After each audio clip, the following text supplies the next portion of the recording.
안녕하세요, 여러분. 숙명인문학 연구소에서 이제 진행하고 있는 2021년 공감 주간에 관심을 가지고 이렇게 참여해주신 여러분 정말 감사합니다. 오늘은 여러분들 이제 잘 아시다시피 이제 네이버 웹툰에서 10년 동안 무려 10년 동안 연재를 하신 이정건 작가님의 닥터 프로스트에 대해서 이야기해보는 시간을 가질 건데요. 보신 분들은 알겠지만 굉장히 방부제 같은 외모를 가지고 있는 천재적인 심리학자에다가 타인에 대한 약간 공감을 잘 하지 못하는 그런 성격을 가진 프로스트라는 인물이 주인공인 어떤 서사라고 할 수 있고요. 그런데 이제 어떤 천재성도 드러나지만 타인과의 관계 속에서 자신의 어떤 내면을 응시하는 그런 어떤 이야기가 펼쳐지는 서사여서 저희 연구소에서 진행하는 어떤 혐오와 관련된 문제와도 맞닿아 있다라고 할 수가 있습니다. 그래서 오늘 혐오에 대한 상상적 재현이라는 제목으로 작가님을 모시고 이야기를 나누어 보게 되었는데요. 이제 작가님과 패널 분들 좀 인사말 듣고서 진행하도록 하겠습니다. 먼저 이정건 작가님 이제 소개 부탁드리는데요. 하시면서 완결 소감도 간단하게 말씀해 주시면 어떨까요? 네, 안녕하세요. 저는 웹툰 작가 이종범이라고 합니다. 그리고 대학에서 웹툰 작가를 준비하는 분들하고 같이 연구하는 교수직을 같이 맡고 있고요. 10년 동안 연재한 걸 끝낸 소감은 사실은 되게 이렇게 뭐 후련하다 외에는 딱히 구체적인 감상이 없어요. 그냥 내가 어떤 걸 만들어낸 건가에 대해서 복귀하는 시간도 되게 오래 걸리거든요. 짧게 한 거는 금방금방 복귀가 되는데 길게 했기 때문에 계속 약간 들여다보고 있어요. 내가 어떤 걸 써낸 건가에 대해서. 요즘은 계속해서 가족과 시간을 보내고 게임하고 내가 그린 만화 보고 이러고 보내고 있습니다. 네. 그리고 최근에 작가님이 이제 연재도 완결이 됐지만 오늘의 우리 만화상이라는 그래서 이제 작품이 이제 선정이 되었습니다. 그래서 또 박수를 한번 칠까요? 자연스럽게. 그런데 제가 알기로는 그 심사에 조익상 선생님이 좀 이제 참여를 하셨다는 얘기를 어디선가 들었는데요. 조익상 선생님 소개와 함께 이제 작품에 대한 간단한 언급 정도 이제 좀 해주시면 감사하겠습니다. 네. 안녕하세요, 조익상이라고 합니다. 만화 평론가로 활동을 하고 있고요. 아마 제가 만화 평론가 시작했을 즈음이 닥터 프로스트가 시작할 즈음이었던 것 같습니다. 맞아요. 그래서 더 이렇게 또 같이 말씀 나누게 돼서 되게 영광이고요. 초대해 주셔서 정말 감사하고요. 저도 지금은 이제 글도 쓰고 있지만 대학에서 그 만화가를 지망하고 있는 학생들과 같이 수업을 하고 있고요. 그리고 이번에 말씀해 주신 대로 그 오늘의 우리 만화상이 원래 그 3차까지의 심사 과정이 있습니다. 그래서 제가 3차였으면 제가 뽑았다 얘기는 할 수 있겠지만 저는 3차는 아니었고 2차에서 이제 2차는 점수를 배분하는 그런 식으로 진행이 되는데 이미 이제 수상하셨으니까 점수를 제가 후하게가 아니라 딱 알맞게 올려주신 거죠? 올려주신 다 겁니다. 올려드리진 않았어요. 저는 그렇지 않고요. 드릴 수 있는 점수를 드렸습니다. 네, 뭐 1조는 한 것 같은데. 네, 선생님 말씀 감사하고요. 그 다음에는 이제 저희 연구소에 계시는 전유정 선생님이 이제 패널로 함께 참여해 주셨는데요. 선생님 간단한 인사와 이제 작품에 대한 간단한 인상적인 부분이나 이런 것들 간단히 말씀해 주시면 감사하겠습니다. 네, 안녕하세요. 저는 숙명인문학 연구소에서 이익민 선생님과 함께 일하고 있는 전유정이라고 하고요. 예, 저는 어릴 때부터 만화를 잘 안 봤어요. 만화를 되게 좋아하지 않았던 사람 중에 하나인데 이제 웹툰은 이제 특히 박사 논문 쓸 때 그래도 웹툰이 그때는 너무 재밌더라고요. 그래가지고 왠지 모르겠는데 그래서 그때는 좀 많이 시작을 했었는데 이렇게 끝까지 본 거는 거의 없는데 제가 처음부터 끝까지 본 최초의 웹툰이 또 이종범 작가님의 만화가 되어서 일이었군요. 에? 아니요. 사실은 감사합니다. 너무 재미가 없으면 중간에 그냥 멈춰야지 했는데 정말 끝까지 다 완주를 하였고 또 저희 연구소 주제인 혐오, 한국사의 혐오 문제하고 너무 소름 끼치도록 이렇게 다 있어가지고 정말 너무 저에겐 의미 있는 시간이었다라는 말씀. 감사합니다. 웹툰 안 좋아하시는 분들 만나면 되게 당황스럽거든요. 근데 논문을 쓰게 하면 보는군요. 네, 선생님들 소개를 제가 급급하게 하느라 제 소개를 또 안 하고 넘어간 것 같아요. 아까 전유정 선생님 말씀해 주셨는데요. 저도 이제 숙명인문학 연구소에서 연구하고 있는 이행미라고 합니다. 그리고 저는 웹툰을 만화도 어릴 때부터 많이 봤고요. 대여점에 거의 뭐 탑 그리고 이제 웹툰도 되게 많이 보는데요. 작가님의 웹툰 계속 따라가면서 읽었는데 아니 시즌 4에 되니까 너무 공부하는 내용이 그대로 막 나오는 거예요. 막 진짜. 이론서에 나왔던 말이 막 그래서 아니 이게 뭐지? 이렇게 생각을 하면서 작가님을 꼭 모셔야겠다 이렇게 생각을 했고요. 오늘 이제 더 많은 이야기들 나누다 보면 좋은 시간 가질 수 있을 것 같아서 다시 한번 이제 이 자리에 함께해 주신 작가님 그리고 조익성 선생님 감사드립니다. 네. 불러주셔서 감사합니다. 네. 그러면 저희가 이제 이야기를 이제 좀 깊이 있게 전개해 나가기 전에 작가님께 이 그 닥터 프로스트가 이제 연재되어 오면서 이제 특히 시즌 4에 혐오라는 주제로 주제를 만들게 된 그런 어떤 계기라든지 이런 것들을 좀 청해 듣고 싶은데요. 좀 아까 되게 간단하게 말씀해 주셨지만 네. 이번엔 조금 자세하게 말씀해 주시면 감사하겠습니다. 혐오를 주제로 택하려고 딱 마음을 먹었던 건 사실은 시즌 4를 준비하기 시작했던 때부터니까 처음부터는 아니었어요. 10년 전에 처음 연재를 시작했을 때는 어떻게 끝내야지라는 생각은 있었지만 그 끝이 이제 혐오에 대해 다루면서 끝을 낼 거라는 생각을 한 건 아니었고요. 제가 시즌 3과 시즌 4 사이에 휴재를 하고 있던 3년의 기간이 한국에서 혐오라는 단어가 일상 속으로 들어왔던 딱 그때예요. 네, 저도 구체적으로 혐오라는 단어가 쓰이고 일상적인 용어처럼 쓰이게 되고 더 세부적으로 나눠서 쓰이게 되고 그 시작점에 해당했던 게 제가 시즌 3과 4 사이에 2015, 16, 17, 18 이때거든요. 이때 굉장히 많은 사회적인 문제들이 있었고 근데 제 작업실에 제가 문구 같은 거 써서 붙여놓는 거 별로 안 좋아해요. 네. 안 좋아하고 이렇게 뭐 안 붙여놔요. 그냥 이렇게 메모 같은 거, 내용 같은 거, 자료 같은 거 붙여놓는데 유일하게 붙여놓은 문구가 뭐냐면 작가가 세상에 관심이 없으면 그 세상도 그 작가한테 관심이 없다라는 문장이 있어요. 그 제가 그거 데뷔할 때부터 늘 이렇게 좀 품고 살아온 얘기인데 아무래도 그 당시에는 어쩔 수 없이 혐오와 그런 서로 이해하지 못하는 문제들이 너무 일상적이었기 때문에 자연스럽게 그리고 싶어졌던 것 같아요. 제가 온라인에서 오래 살았기 때문에 좀 예를 들면 140글자로 상대를 어떤 식으로건 지워버리는 노력을 서로 하는 그때 온라인 생활을 했고 좀 더 노출된 입장이다 보니까 더 쉽게 혐오의 가해자가 되기도 하고 아주 손쉽게 혐오의 피해자가 되기도 하는 그 냉탕문탕 사이를 거의 일상에도 몇십 번씩 왔다 갔다 하기 때문에 저에게는 좀 너무 이상한 얘기일지 모르겠지만 일상툰같이 익숙한 감각이에요. 혐오라는 소재가. 저는 그래서 아마 시즌4 내용이 자연스럽게 그쪽으로 가지 않았나 그런 생각이 듭니다. 작가님 말씀을 들어보니까 저희 연구소가 혐오 시대라고 규정한 게 모두에게 느껴지는 감각이 아닐까 하는 생각도 좀 들어요. 저희 그 연구소 아젠다가 이제 혐오 시대 인문학의 대응이라는 것이거든요. 그래서 뭔가 또 저희 연구도 좋고 작가님의 등도 좋고 그죠. 사회성 있는 참 좋은 주제다라는 생각이 다시 한번 듭니다. 큰 의미에서 되게 협업이에요. 협업. 왜냐하면 이 혐오에 대해서 이야기는 어떻게 대응하는가, 정책은 어떻게 대응하는가, 학문은 어떻게 대응하는가가 동시에 벌어지는 게 당연히 맞고 서로가 참고하는 게 되게 중요하다고 보는데 제가 찾아볼 만한 책과 인터뷰와 모든 것들이 사실은 이런 연구소에서 연구한 내용들이잖아요. 그런 거 보고 저도 취재해서 그리는 거고 그려진 내용을 바탕으로 이런 대담을 또 하시는 거기 때문에 넓은 의미에서의 거대한 어떤 협업 관계라는 느낌을 받고 있어요.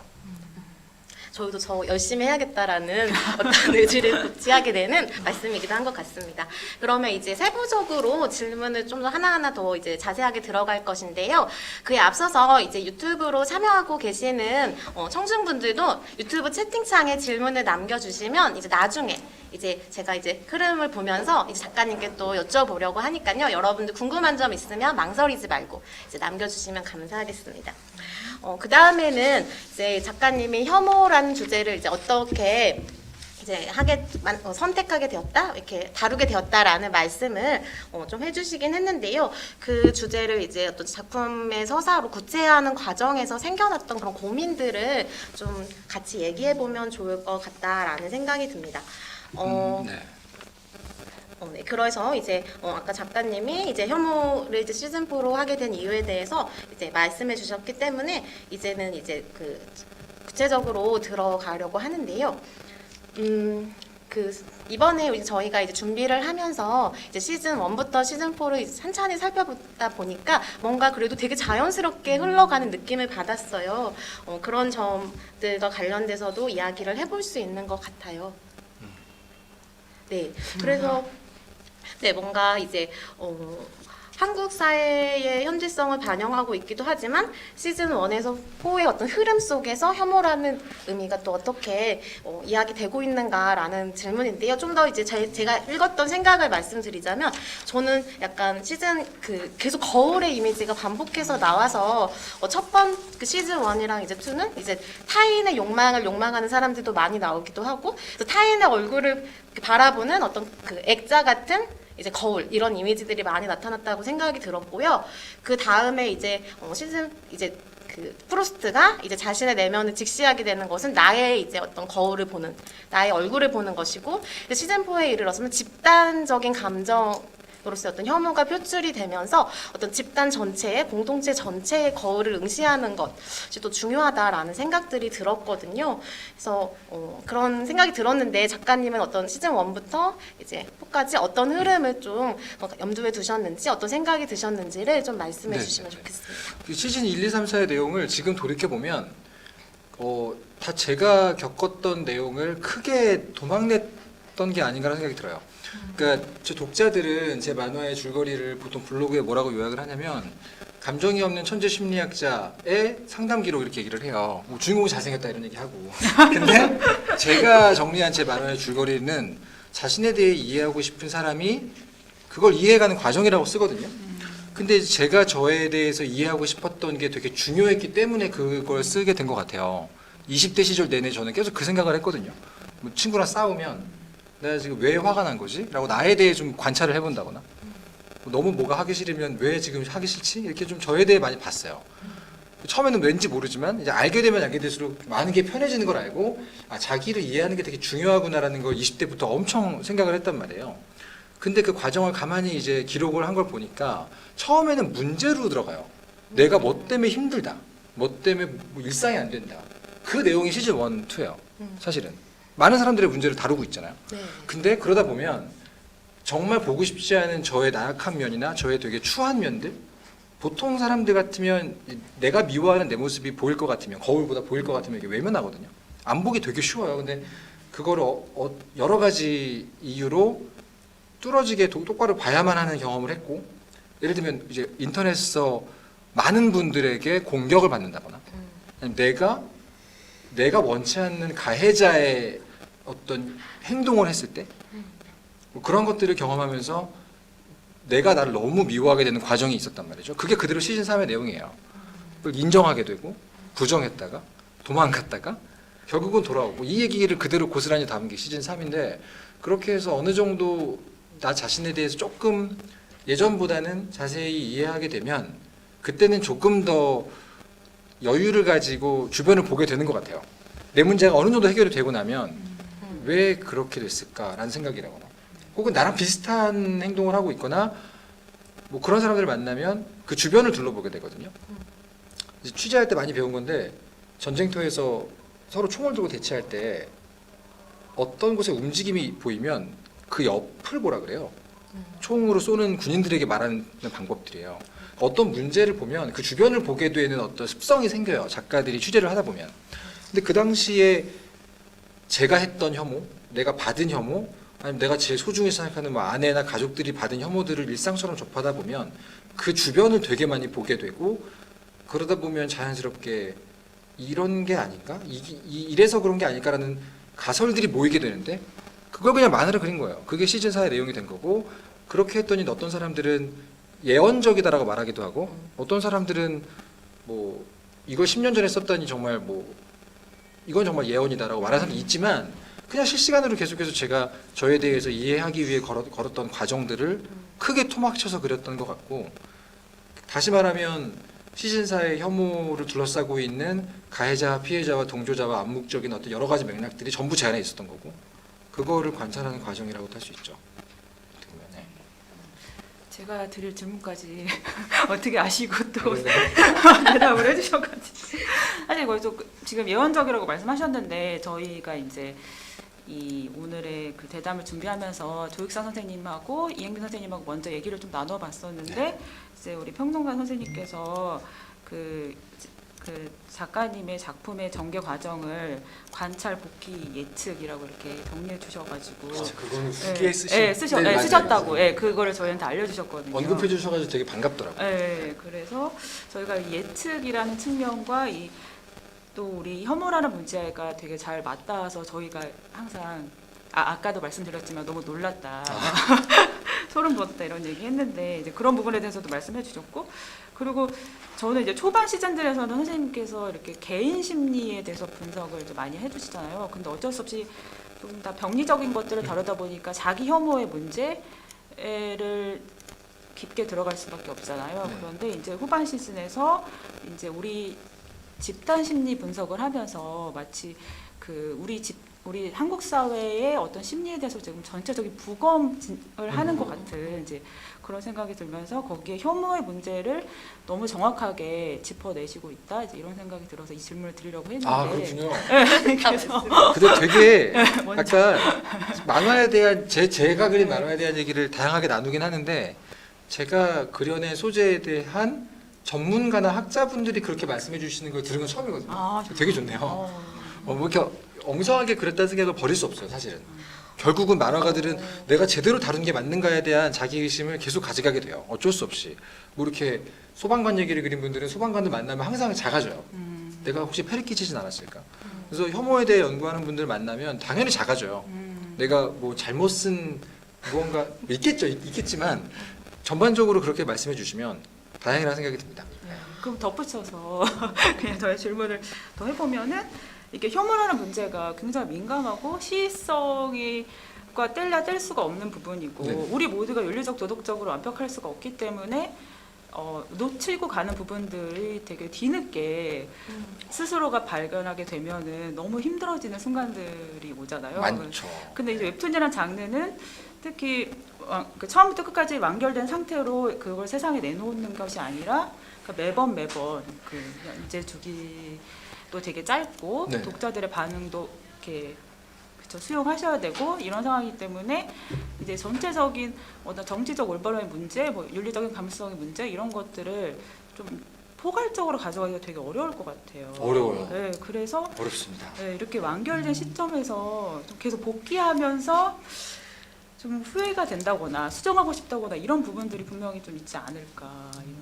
정말 힘든 게 하나의 작품을 오래 했잖아요. 그러면 10년 전의 부분을 다시 읽어봐야만 하거든요. 계속 연재를 하려면 예전에 그랬던 것들을 계속 다시 봐야 돼요. 근데 제가 저한테 관대해지는 순간을 정말 양손처럼 계속 써야 된다는 느낌을 받았어요. 어느 한쪽 손을 들어주게 되면 작품을 안 하게 들어가는 게 쉽지 않았던 것 같아요. 그러니까 멍청한 말을 하는 나와 똑똑해지고 있는 나를 동시에 보면서 약간 그 자기애가 흔들리는 순간에 되면 가장 힘든 것 같아요. 작품할 때. 근데 너무 공감되지 않아요? 논문 쓸 때 항상 느끼는 정확히 감정인데요. 같을 거라고 저는 봅니다. 논문 쓸 때. 내가 쓴 논문이 맞나 싶을 때가 항상 오잖아요. 네, 맞아요. 자기 전에는 내가 천재가 아닌가. 아침에 일어나면 난 멍청인가. 이게 반복이잖아요, 사실. 똑같다고 봅니다. 논문이라고 생각합니다. 네, 흑역사의 갱신이. 그죠. 뭐 교수님들한테 석사 논문 갖다 주면 되게 괴로워하지 않을까요? 그렇죠. 그 교수님이 쓴 석사 논문을 준비해둬야 돼요, 항상. 뭐라 그러면 딱 보여줘야죠. 당신이 쓴 석사 논문이다 이렇게.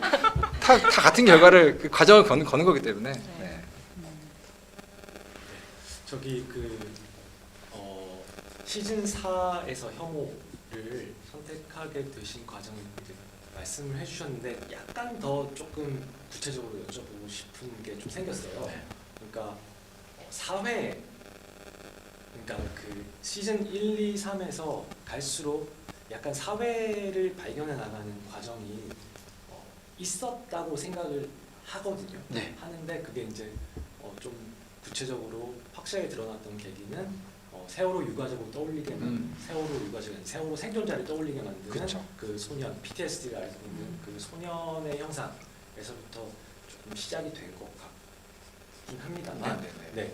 그러면서 결국 시즌 3은 하지만 그래도 남봉의 프로스트 박사의 어떤 내면 세계에 대한 이야기이기 때문에 결국 정리하자면은 개인의 이야기라고 할 수 있겠죠. 근데 시즌 4에서는 확실히 사회로 확 넓어지게 되었는데 저는 여기서 궁금한 게 사회를 보시다가 혐오를 발견하신 건지 아니면 혐오를 얘기하려고 하다가 보니까 이건 사회를 얘기하지 않을 수가 없겠구나라고 이제 가신 건지 이게 조금 궁금해요. 네, 굳이 나누자면 네. 사회 현상으로서의 혐오를 발견하기 한참 전에 혐오할 준비가 되어 있는 나를 발견한 거죠. 그러니까 예를 들면 우리 모두가 혐오하고 있고 혐오가 만연하고 그런 것들을 사회적으로 정리하고 관찰하고 분석하는 게 지금이라면 시즌 1을 그리기 전부터도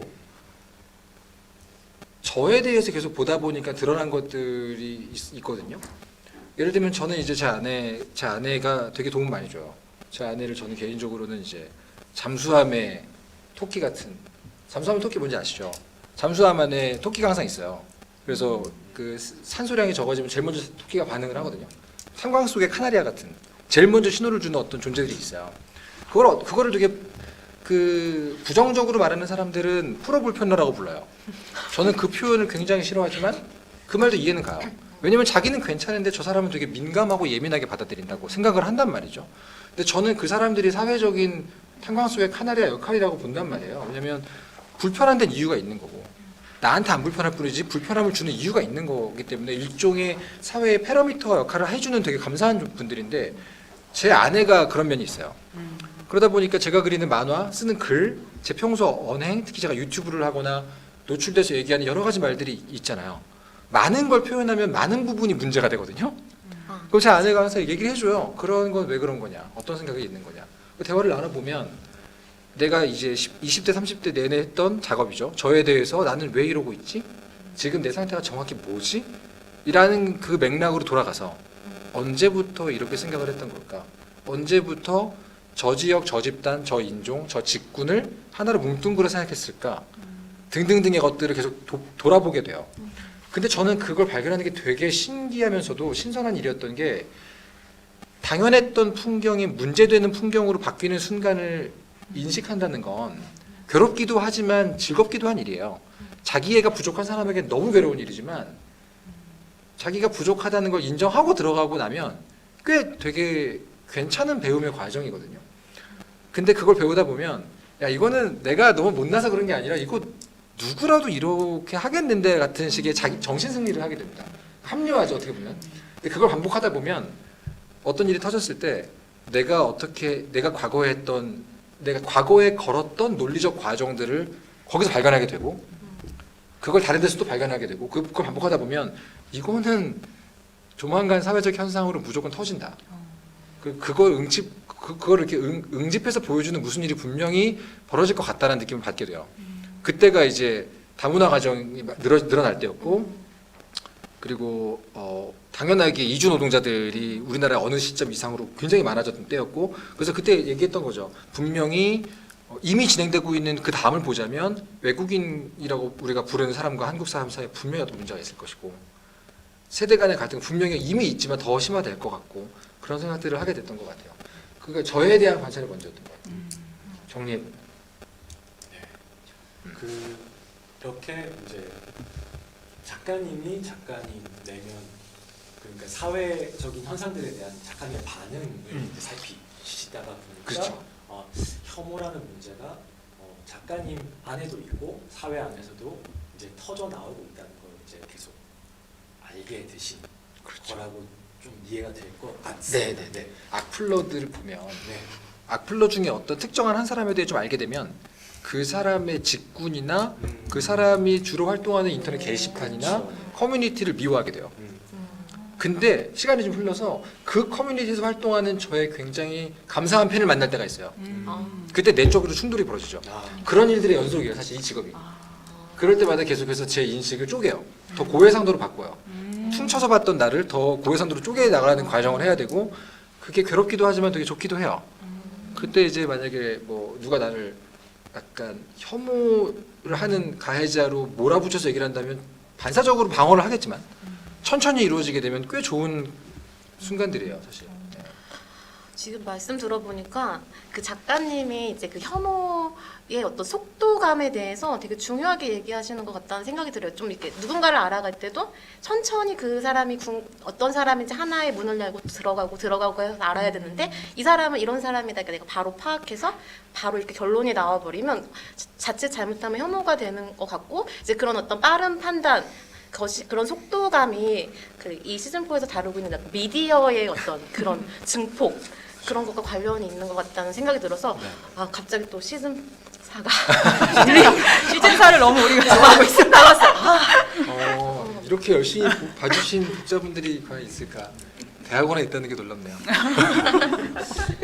시즌 4에서 굉장히 또 인상 깊었던 장면이 새로운 호칭은 혐오의 신호탄이다 라는 장면이었거든요. 저는 이게 그러니까 혐오를 사회 속에서 그리고 내 속에서 혐오를 발견하고 확인하는 그것을 굉장히 잘 포착하셔가지고 네, 네. 얘기해 주신 그런 부분이었던 것 같아요. 뭐 구체적인 예로는 그죠.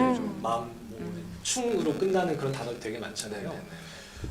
이런 호착은 어떻게 하신 건지 궁금하기도 했고요. 그리고 이걸 포착하시고 또 여러 혐오 사례들, 혐오 원설의 어떤 카테고리들이 있잖아요. 그것들 중에서 이제 작품 안에서 서사 안에 녹여낼 어떤 혐오를 고르셨으리라 생각이 되는데요. 그거를 고를 때는 어떤 생각을 가지고 어떤 걸 뭘 골랐는지 작품을 보면 우리 다 알고 있습니다. 네, 그죠. 네. 일단은 그 만화가 웹툰 작가를 퉁쳐서 얘기하는 어떤 분과 대화했던 경험과 뭐 흔한 거로는 친한 작가님들이 진짜 잘 나가는 분들이 많거든요. 뭐 슈퍼스타들 그리고 이제 기사 같은 거 나오고 그러면 웹툰 작가 얼마 번다며 뭐 많잖아요. 근데 그 대상에 대한 저는 사실 그렇진 않거든요. 이제 그분은 웹툰 작가를 퉁쳐서 얘기하시는 거잖아요. 거기서 오는 약간의 억울함이 또 있잖아요. 그 순간 바로 뒤에 이어서 제가 특정한 집단을 퉁쳐서 얘기하는 순간이 있어요. 그것이 거의 초단위로 움직여요. 그런 거를 방금 답변했던 것처럼 겪다 보면 내가 그 사람들을 부르는 호칭이 의심되기 시작하는 거죠.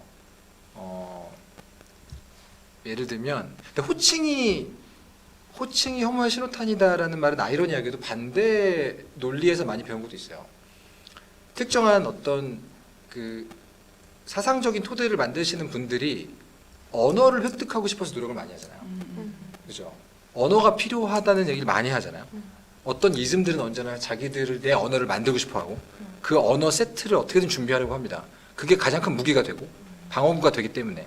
근데 재밌는 건 이 부분을 본능적으로 모두가 알고 있기 때문에 자연스럽게 혐오하고 싶은 사람들도 제일 먼저 그거부터 한다는 걸 알아요. 저도 그랬었고. 그래서 어떤 게시판이든 그 게시판에서만 공유되고 있는 혐오를 위한 어떤 호칭들을 만들어내는 게 게시판 문화의 첫 단계라는 걸 알고 있어요. 왜냐면 저는 온라인에서 평생을 살고 있는 사람이기 때문에 저에게 너무 익숙합니다. 그래서 저에게는 너무 많은 종류의 그런 호칭들이 익숙했고 그 중에서 뭘 만화에서 쓸 것인가를 되게 오래 고민했는데 고민을 아무리 해도 담당자하고 굉장히 불안해하면서 얘기하게 되고요. 결과적으로 결국은 그 에피소드가 제 시즌 4 중에서 가장 많은 악플들과 온라인상에서의 공격을 받았던 화예요. 실제로 어떤 그 호칭들을 골라도 본인들이 혐오의 가해자라고 믿는 사람과 피해자라고 믿는 사람 모두가 달려오게 돼 있어요. 그러니까 제가 그 호칭들을 원고에 골라서 싣겠다고 결정한 순간 이 회차는 굉장히 많은 온라인상에서의 조리돌림의 대상이 될 것이다라는 걸 알고 있었고 사과문도 썼어요 실제로. 그래서 실제로 수정을 부분적으로 하기도 했고 그랬던 기억이 납니다. 그때 굉장히 그 분노했던 분들께는 아직도 되게 미안하고 그럼에도 불구하고 써야만 했던 이유들이 있고 그렇습니다. 네. 호칭을 고르신 것도 궁금했습니다만 작품 속에서 소화하셨던 에피소드들이 여러 갈등 혐오 중에서도 그 외노자 혐오고 네. 세대 갈등에 해당하는 노인 혐오 에피소드들이 좀 중심이 되는 사건이었잖아요. 그렇죠. 네. 그렇게 이제 이 두 혐오에 네. 조금 더 집중해서 이야기를 구성하신 것은 아무래도 뭐 여러 네, 네. 혐오를 다 다룰 수는 없잖아요. 이게 무슨 박사 논문도 아니고. 네. 근데 거의 저는 박사 논문급의 노력이 투여된 작품이라고 당연히 생각합니다만 아마 한 두 개 정도가 적당했을 거라고 생각을 하고요. 그쵸. 그 중에서 이것들이 선택된 이유가 무엇이었을까? 이게 조금 궁금했습니다. 원래 시즌4의 첫 번째 청사진에는 혐오의 종류, 언급하고 싶었던 혐오의 종류가 훨씬 많았어요. 근데 그리고 있는 도중에 제가 너무 명료하게 느낀 게 뭐냐면 고민이 진행 중인 것에 대해 함부로 말하지 말자는 거거든요. 그리고 또 독자분들이 조금 더 거리두기를 하고 보게 하고 싶은 것도 좀 있었어요. 무슨 말이냐면 시즌4의 마지막 부분에 나오는 대사 중에 제가 제일 고민했던 대사가 뭐냐면 그냥 읽으면 당연한 얘기인데 저는 고민하고 썼던 게 뭐냐면 주인공과 이제 상대 역이 대화를 하고 있는 장면에서 우리는 배워야 되는데 느리게 배워야 된다는 말을 해요. 저는 그게 저에게 되게 중요한 주제의식 중에 하나라고 느꼈어요. 왜냐면 느리게 배우지 않았을 때 생기는 해악이 배우지 않는 해악만큼 크거든요. 빠르게 고치고 싶고 빠르게 바꿔내고 싶은 종류의 노력들이 가끔은 선의에서 시작된 파국을 불러일으키는 너무 많이 봤어요. 그러다 보니까 내 만화를 보는 분들을 적당히 불편하게 하고 싶은 마음도 있었지만 본인이 공격받고 있다는 느낌에서 잠깐 거리를 두게 하고 싶은 것도 있었어요. 근데 현재 예상되지만 당장 자기 문제로 느끼지 않을 것 같은 느낌의 혐오가 세대 간의 갈등과 이주 노동자에 대한 얘기였어요. 왜냐하면 이주 노동자 같은 경우는 현재 진행 중이지만 당장 내 피부에 와닿는 사람들은 비교적 부분이에요. 하지만 아마 2년, 3년 지나면 5년 지나면 당연하게 내 아이의 선생님이 외국인이 돼 있을 수 있고 당연하게 직장 동료가 외국인인 게 일상이 되겠죠. 그때가 오기 전에 지금 그리고 싶다는 생각을 했었고 그래서 지금 그리면 약간 거리두기를 하고 볼 수 있고 약간 더 미리 볼 수 있는 느낌이 될 거라고 생각을 했었어요. 그리고 웹툰을 주로 보는 독자층 연령대도 있기 때문에 세대 간의 갈등을 얘기하면 조금 더 거리두기를 해서 볼 수 있을 거라 생각을 했어요. 근데 그 나머지 갈등들, 너무 많은 갈등들은 갈등이라는 용어를 쓰는 것도 공격으로 인식하는 사람들이 존재할 만큼 지금 당장 누군가에겐 자기 현재 문제거든요. 그걸 제가 소재화시키는 게 무서웠던 것 같아요. 어떻게 얘기하면 이제 능력 부족이고 어떻게 얘기하면 도망갔던 거예요. 정면으로 다루기엔 제가 자신이 없었고 또 어떻게 보면 조금은 더 알아보고 싶다는 생각도 있었어요. 그 유예를 한 것에 가깝고 그렇습니다. 당장 뭐 용기가 없던 것도 크고요. 담당자도 말렸고 그 세월호 이야기 그릴 때도 말리지 않았던 담당자가 이번에 말리더라고요. 그래서 말린다는 게 그 담당자가 말리는 거는 못 그리게 하는 게 아니에요. 그냥 우려를 표현하는 거예요. 마음대로 그릴 수 있어요. 근데 굉장히 좋은 담당자들은 예상되는 결과들에 대해 되게 자세하게 소통해요. 그것에 대해 작가가 준비가 돼 있냐, 알고 있냐에 대한 대화를 해요. 저는 그 얘기를 듣고 준비가 안 된 것 같습니다. 네, 굉장히 무서울 것 같고요. 그래서 지금 현재 얘기할 수 있는 이 두 가지에 집중하겠습니다. 이렇게 된 거죠. 그래서 뭐 그렇습니다. 이후에 제가 제대로 그릴 수 있을 때가 오길 바라요. 기대해 보면서 기다리겠습니다. 잠깐. 네. 그럴 수 있어야 되는데. 연구 열심히 하면서 자료로 네. 만들어 가겠습니다. 저는 정말 답변 중에 인상적이었던 부분이 도망가셨다 이런 부분들을 네. 뭐 그냥 그럴 수도 있다는 생각을 당연히 하고 있었습니다만 저는 사실 배려에 좀 더 가깝지 않을까라는 생각도 했거든요. 너무 민감한 문제들을 가지고 나와서 얘기했을 때 오히려 그게 작품을 통해서 상처가 된다든지 작품이 상처가 된다든지 공격이 된다든지 할 수 있으니까 그거를 조금 이제 이거 결국 이게 피했다는 말을 쓰게 되긴 하지만 네, 맞아요. 그러시지 않았을까라고 생각했는데 그건 이제 고르지 않음의 이유인 거죠. 그렇죠. 근데 고른 이유가 되게 좋았어요. 이것들이 맞아요. 오히려 조금 더 미래에 조금 더 멀게 느껴지는 문제들, 사안들에 대해서 지금 다루는 것이 더 좋지 않을까 생각하셨던 부분 네. 정말 저는 네, 굉장히 또 제가 역시 점수 잘 드리고 적당히 라고 생각합니다. 아, 감사합니다. 네, 저는 그 상대방이 가드를 올리는 걸 되게 잘 감지하는 편이에요.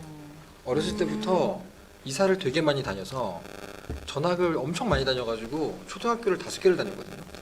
근데 그 나이 때에 새로운 것이 계속 투입이 되면 어떤 게 발달하냐면 관찰하게 돼요. 왜냐면 겁먹기 때문에 이곳에 저 집단이 내 집단이 되게 하려면 뭐가 필요한지를 관찰하게 되는데 그 나이 때 그건 일종의 생존 본능이기 때문에 그게 저는 계속 그 나이가 들면서 습성처럼 붙은 게 있어요. 예를 들면 어떤 술자리에 가면 대학생 때도 지금 이 공간에 재미없어 하는 사람이 누군지가 보여요. 말하고 싶은데 못하는 사람도 보이고 그러면 당연히 그 사람도 말 걸고 그게 약간 살기 위한 생존 본능에서 나온 일종의 그 관찰 습관인데 그 중에 하나가 어떤 얘기를 했을 때 내가 진짜 하고 싶은 얘기가 아직 나오지 않았는데 가드부터 올리는 상태가 딱 느껴지게 되면 그 뒤에 벌어질 일을 너무 익숙하게 알고 있어요. 절대로 저는 그 사람에게 뭔가를 전달할 수 없을 거라는 걸 알아요. 그래서 저는 상처를 줘가면서 말을 하는 화법을 믿지 않거든요. 그건 상처를 주고 싶다는 말하는 사람의 욕망밖에 없다. 진짜로 전달하고 싶다면, 진짜로 그 사람이 뭘 전달받게 하고 싶다면 따끔한 일침이나 조언 같은 것보다는 어떻게 해야 전달될지를 고민하는 게 먼저라고 봐요. 그러다 보니까 이제 독자분들이 그 분노가 됐건 불편이 됐건 충분히 받아들일 수 있는 범위가 어디까지일까? 이 고민을 진짜 많이 했던 것 같아요. 여기서 하나 더 나가면 분명히 어떤 독자는 자신을 공격하는 거로 듣고 가드를 올릴 텐데 그러면 마지막 화에 나올 내가 진짜 하고 싶은 말까지 안 갈 텐데 이 생각을 늘 했던 것 같아요. 어떤 프로스트가 이제 응시를 하는 과정을 독자들에게도 이제 좀 적용을 볼 수 있다는 생각이 좀 드는 거예요. 저도 읽으면서 자기 자신을 계속 돌아보게 돼서 근데 이게 작가님 선택한 소재와 어떤 거리두기에 지금 사회적 거리두기 하고 있지만 거리두기를 하는 그런 어떤 소통 방식의 하나였다라는 생각이 들고요. 그런 점에서 사실 어떤 그 프로스트라는 인물 자체가 어떤 공감이라는 것을 이제 공감 능력이 없다고 말하기는 어렵지만 약간 마비되어 있는 네. 그런 상태의 인물로 나오는 설정도 지금 작가님께서 말씀하신 그런 부분과 굉장히 맞닿아 있다는 생각이 들거든요. 그에 대해서도 조금 얘기를 좀 들어보면 어떨까 싶어요. 잘 이렇게 연결이 될 것 같아서요. 네, 저는 이제 약간 공감할 수 없는 사람을 공감하게 만드는 과정이 더 의미 있었다고 보는 게 그 약간 스토리를 만드는 기본적인 기법 중에 하나인데요. 그 왜 논문에서 이렇게 문제 의식을 더 명료하게 드러내는 여러 가지 스킬셋들이 있으시잖아요. 있을까요? 아닌가요? 죄송합니다. 죄송합니다. 제가 알려주세요. 그 만화가들이 이야기를 만들 때 예를 들면 뭐 사랑의 중요성에 대해 얘기하고 싶은 작가가 있다 칠게요. 근데 사랑꾼이 그거를 깨달아봤자 의미가 없어요. 사랑을 안 믿는 사람이 깨달아야 그 과정이 명료해지거든요. 돈에 대해 얘기하고 싶으면 당연히 돈이 한 푼도 없는 사람이 처음에 나와야지 의미가 있어요. 자기에 대해서 이해하는 게 중요하면 보통 사람들이 자기에 대해 이해하는 건 이야기적으로 낙차가 작아요. 더 이해 못하는 사람이 나와줘야 되고 그래서 언제나 이야기를 만드는 기본적인 스킬 중에 하나는 진짜 하고 싶은 이야기가 뒤쪽에 나온다면 정반대의 과하다 싶을 정도의 끝까지 밀고 나가서 정반대의 이야기를 가져와야 되거든요. 그래서 저는 뭔가 남들에 대해서 이해하고 그 좀 공감하고 좀 다른 존재와 함께 살고 이런 얘기를 하고 싶다면 그게 애초에 불가능한 사람이 그걸 할 수 있게 되는 과정이어야 한다고 봤어요. 그래서 설정된 주인공의 특성인 것 같아요. 혐오에 대해서도 비슷한 것 같아요. 약간 정말 그 어떻게 보면 이야기의 중요한 부분은 그 과정이기 때문에 그 여정의 굴곡이 되게 중요하기 때문에 저는 태어날 때부터 정치적으로 올바른 어떤 사람이 정말 건강한 영혼과 정신을 가지고 그 누구도 편중되지 않은 시선으로 보다가 혐오에 대해 글을 쓰는 것보다 혐오의 화신 그냥 입만 열면 혐오야 이런 어떤 사람이 뭐 일상 속에서 모든 사람을 혐오하고 막 껄핏하면 그런 어떤 사람이 어떤 일을 겪었길래 저렇게 됐을까 이거 훨씬 보고 싶어요. 거기에 훨씬 많은 힌트가 있다고 생각해요. 그래서 네, 그렇습니다. 저희가 셋이서 또 이야기를 나눌 때 저 너무 지금 작가님 얘기를 들으면서 감동하는 순간이 너무 많아서 지금 네, 저희가 얘기를 할 때 관찰 능력이 좋은 것일까 이것이 공감 능력이 좋은 것인가가 좀 헷갈리는 지점이 있었다. 캐릭터를 이제 볼 때. 근데 이제 작가님 자체가 이제 관찰을 해온 시기, 특히 이렇게 예민한 시기에 이제 말씀하셨듯이 관찰을 하는 그 능력이 좀 많이 발달되셨고 이제 이런 것들이 좀 공감 능력으로 좀 이어지면서 이렇게 저희에게 최소 저희 세 명에게 큰 울림을 줘서 이렇게 막 저희가 막 정말 오랜 시간에 걸쳐서 그 작가님 작품을 이제 읽고 얘기할 수 있는 이런 기회도 주시게 되고서 이제 감사한 마음인데 네. 이제 어찌됐든 이제 이런 상황, 이런 작가님의 개인적인 어떤 어렸을 때부터의 어떤 경험과 이런 캐릭터가 이렇게 탄생한 것 같다는 생각이 들어서 좀 더 이해가 잘 되는 측면이 좀 있었고 아까 또 그 만화의 그 캐릭터 설정에 있어서 카운터 캐릭터를 통해서 정말 하고 싶은 이야기로 나아가는 그런 과정의 어떤 스케일적인 네. 부분들 이제 그런 거 또 이야기해 주셔서 좀 더 이해가 잘 됐는데 이제 처음 캐릭터 설정을 하시고 이제 초반에 이제 자기 어떤 개인의 어떤 심리를 다루는 시즌들에서는 아까도 말씀하셨듯이 혐오의 문제를 시즌 4에서 다룰 거라고 생각은 안 하셨다는 거잖아요. 그쵸. 네, 그렇죠. 그런데 이제 많은 이제 혐오 관련 이론서에서는 이렇게 막연하게 정말 그럴 것인가 저희도 이렇게 의문을 갖지만 혐오에 대한 해결책으로 공감, 연대 네. 이렇게 막연하게 한 세네 줄로 마무리하잖아요. 뭐 더 노출되자, 더 연대하자, 접촉하자. 그렇죠? 예, 더 공감하자 이런 얘기를 하는데 이제 그렇다 보니까 물론 선생님께서 이제 초기 캐릭터 설정에 있어서는 이제 혐오를 염두하지 않으셨을지라도 저희가 다 이 작품을 읽고 나니까 이 공감 능력이 없는 프로스트 박사와 이 혐오로 가득한 이 한국 사회의 그 연결 지점이 굉장히 아이러니하면서도 되게 필요한 부분이다. 혹은 작품을 완결한 후에 이 부분에 대해서 다시 선생님께서 의미부여를 해주실 수도 네. 있지 않을까 뭐 이런 생각도 좀. 저는 결론 어떤 문제들에 대해서는 그 결론을 먼저 얘기하는 것이 도움이 안 될 때가 있다고 느껴요. 물론 저도 두 가지식으로 말하는 거 좋아하거든요. 근데 거대한 문제들을 마주할 때면 언제나 결론은 당연한 말이 될 때가 많아요. 별로 정보과가 없다는 느낌을 받을 때가 많아요.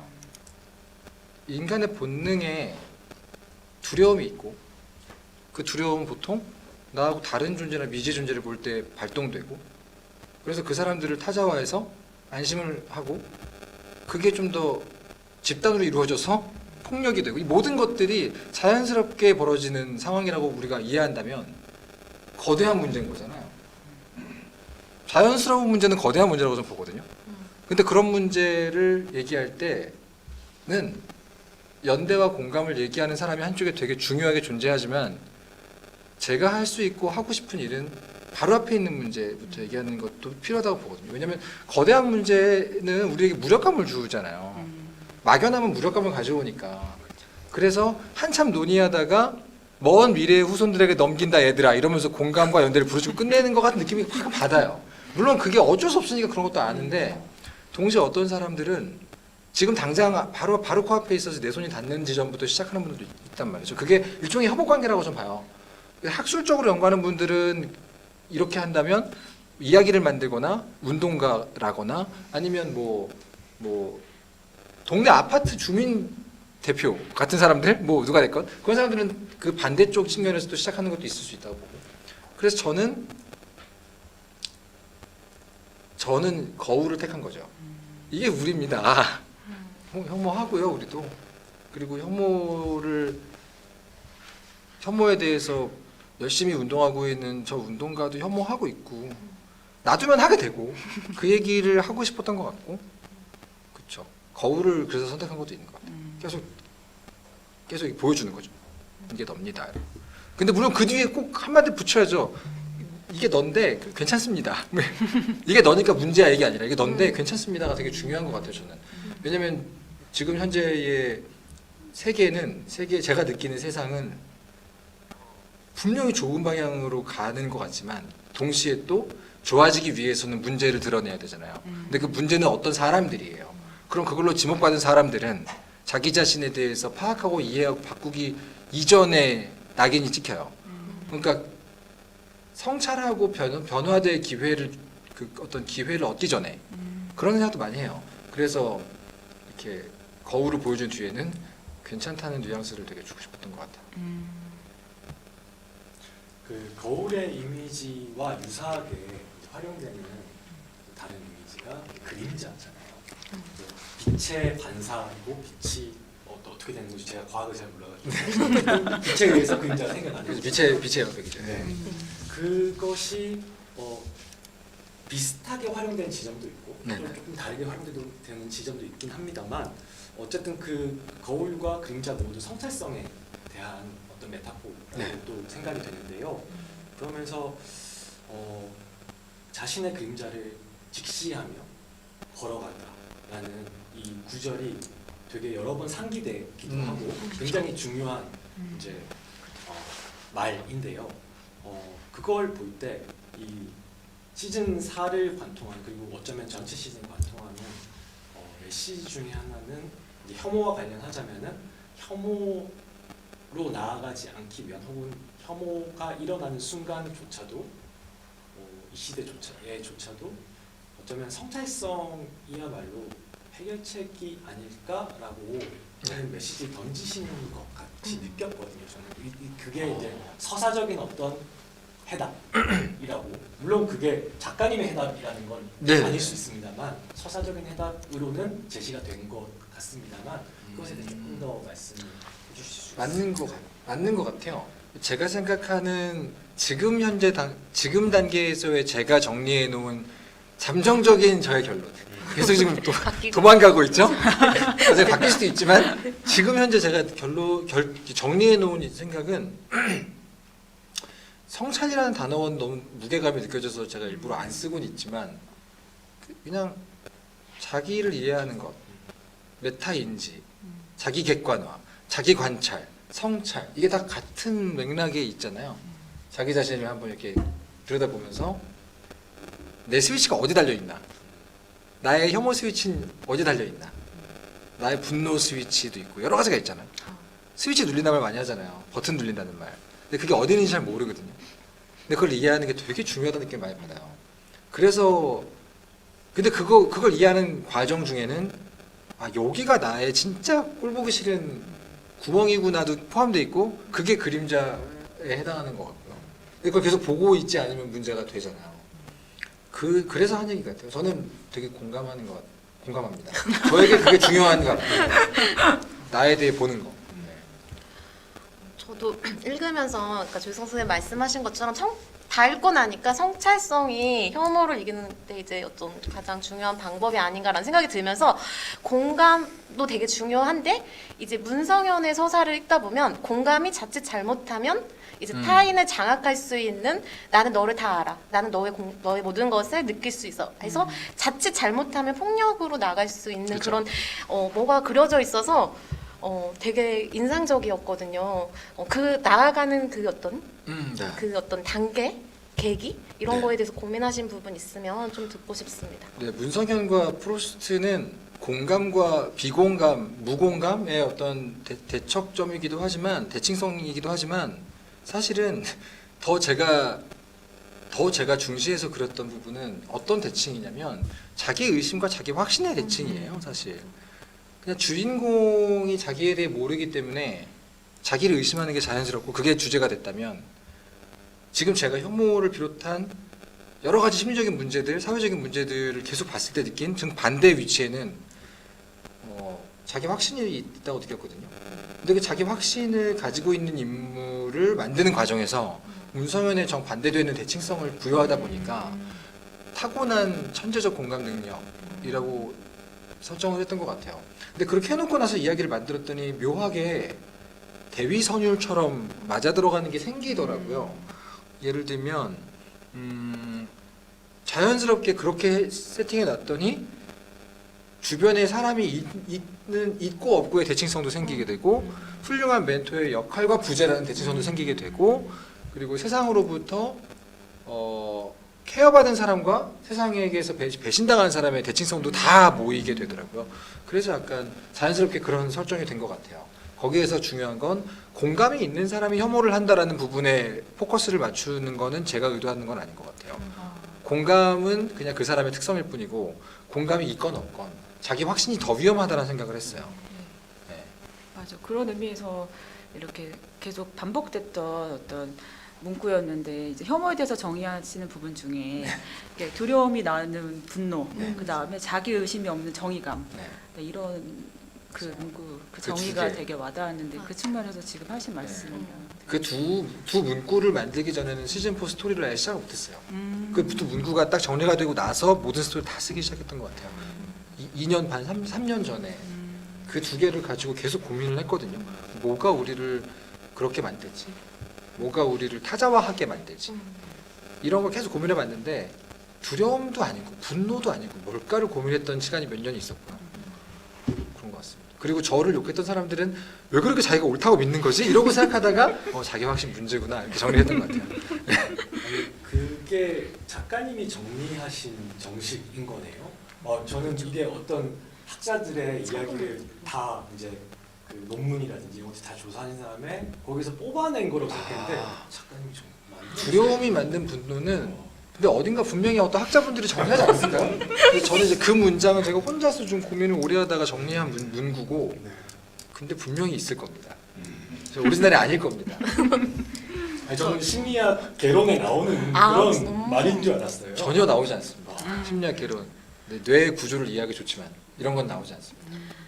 저는 그게 너무 좋았던 것 같아요. 이제 저희가 이제 분노라고 하는데 그게 하나의 감정이나 하나의 어떤 것으로 생각하지 않고 이제 어떤 정당한 어떤 내가 이제 뭔가 이제 정당한 분노가 있고 지금 두려움에 의한 분노가 있고 또 정의감도 이제 어떤 정말 좋은 정의감이 있을 수가 있는데 또 그렇지 않는 것이 이제 어떤 한 사람이 나아갈 수 있는 어떤 여러 갈래의 길을 보여주는 것 같아서 앞에서 작가님이 이제 어떤 사람이 이제 괜찮다 너는 다 변화할 수 있다 느리게 가면 되지 이렇게 말해주는 그런 메시지와도 이제 만나는 것 같아서 그렇게 감정들을 하나의 감정 안에서 이렇게 쪼개서 살펴보는 게 또 되게 인상적이었습니다. 네. 감사합니다.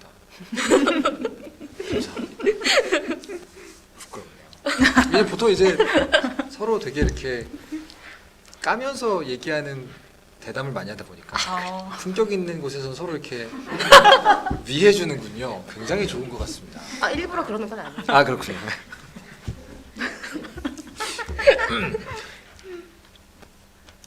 네. 저기 그 두 가지 그 전효 선생님도 말씀하셨던 그 두려움과 타자에 대한 두려움과 자신에 대한 자신의 정의감에 대한 확신 그 두 가지가 이제 그 두 가지를 안다는 것은 나를 성찰할 수 있는 어떤 과정으로도 굉장히 중요한 것이겠습니다만 문성현이 했던 것처럼 그 메커니즘을 알게 되면은 그 메커니즘을 이용해서 이제 혐오를 부추길 수도 있는 거잖아요. 그렇죠. 네. 그렇죠. 그런 부분들이 굉장히 흥미롭고 잘 표현되어 있어서 굉장히 또 좋았고요. 네, 교양 있는 사람이니까. 품격이 느껴지네요. 질문 전에 이렇게 해주시는 칭찬이 굉장히 네. 그거를 네, 무슨 얘기를 하려고 했는지 칭찬을 근데 저는 그거 되게 많이 공감하고 느끼는 게 사람들의 그러니까 김창규 기자의 어떤 대사가 그거를 담아내는 대사인데 요즘에 기사를 보고 있으면 저도 제가 그렇게 느껴요. 누군가에게 너무 대놓고 지금부터 화내시면 됩니다. 3줄 뒤에 화낼 거 줄 테니까 준비하시고 화내세요의 형식으로 써 있어요. 거의 아주 많은 기사가. 그래서 그걸 인식하지 못하고 보면 도입부에서 준비하고 부릉부릉 하다가 정확히 그 멘트에서 화를 내게 되고 그걸 반복하게 돼 있어요. 그렇게 써 있어요. 그 기사들을 되게 많이 보면서 이거는 분명한 의도가 느껴지고 그 의도를 통해 얻는 게 분명히 있다는 것도 느껴지고 저에게 또 물어보죠. 너한테 만약에 너무 손쉽게 분노하게 만들 수 있는 기술이 있고 너무 당연하게 그거에 대한 대가가 주어져 안 할 수 있을까? 그것도 많이 생각을 하고 그러니까 지금 이 시즌4에서 그렸던 어떤 종류의 건강하지 않은 방법론들은 다 제가 써보면 그러니까 저라면 안 쓸 수 있을까를 굉장히 많이 고민했던 부분들이 다 그런 내용들이에요. 어렵더라고요. 지금 이제 말씀하시면서 이제 기술에 대해서 얘기를 하셨잖아요. 이제 시즌4 보면서 가짜뉴스의 문제 진짜 지금 엄청 심각한 활약이 있나 이런 그런 것도 너무 좀 재밌으면서도 굉장히 사실적이어서 작가님이 정말 많이 취재했구나라는 생각이 들었거든요. 후기에 이제 마지막 후기인가 이제 지금 가물가물하는데 이제 기자님이 3분이나 또 자문을 해주시고 그래서 굉장히 많은 것을 다 녹아내지 못했을 거라는 생각도 드는 거예요. 그래서 혹시라도 더 말씀하시고 싶으신 게 있는지도 궁금하고요. 하나 더 좀 추가로 하면 이게 기술이라는 게 되게 양면적이잖아요. 지금 가짜 뉴스를 비롯해서 어떤 기술이나 어떤 미디어를 통해서 혐오가 이렇게 막 확산되는 그런 게 있다면 또 작가님이 이제 마지막에 문제를 해결할 때 엄청난 고도화된 그 영화 감독이 이번에 만든 새로 나온 장비를 가지고 이렇게 또 어떤 멈추게 되는 장면이 나오잖아요. 그 혐오하는 어떤 사람들을 좀 순간적으로 멈추게 하는 그런 게 나와서 어떤 기술과 어떤 혐오의 관계 이런 것들을 좀 고민하신 부분이 있다면 좀 부탁드리고 싶습니다. 일단 첫 번째 질문에 대해서는 기자님들 그 취재 내용은 정말 너무 재밌어요. 10분의 1도 안 썼어요. 진짜 그렇게 흥미진진한 이야기는 처음 들어봤던 것들이 가득해요. 천관유 기자님은 제가 가장 좋아하는 글을 써주시는 어떤 객관적이고 넓이 있는 어떤 글을 써주시는 분이고, 김우한 기자님은 정말 모두가 두려워할 때 그냥 육탄도격으로 들어가는 기자님이고, 김창규 기자님은 가장 기자답지 않은 기자. 가장 기자스럽지 않게 생겼지만 그래서 자유롭게 다 쓸 수 있는 그 세 명을 취재하면서 배운 것들을 가지고 기자가 주인공으로 나오는 이야기를 꼭 쓰고 싶어졌거든요. 왜냐하면 기자들이 느끼는 직업적 무력감이 굉장해요. 지금 기자만큼 한 직군에 대한 일반 대중들의 정서가 엄청 부정적인 곳이 없어요. 대부분 기자하면 이제는 더 이상 좋게 보지 않아요. 그러다 보니까 기자를 하고 있는 사람들이 공기처럼 두르고 있는 기본적인 무력감과 자조가 있어요. 그 안에서 되게 의미 있는 취재를 하고 의미 있는 글을 쓰시는 분들이 함께 있지만 전 국민은 기자라는 직군을 혐오하고 있어요. 왜? 굉장히 좋은 기자들이 있는데 기자라는 직군으로 퉁치고 있고 타자화하고 있고 기자를 속성을 부여하고 있단 말이죠. 저는 그걸 취재하면서 알았어요. 너무너무 꼴보기 싫은 기자와 진짜 멋진 기자를 다 만나봤기 때문에 그래서 그걸 다루고 싶은 생각이 있고 그 기자들에 대한 얘기는 많이 남아있어요.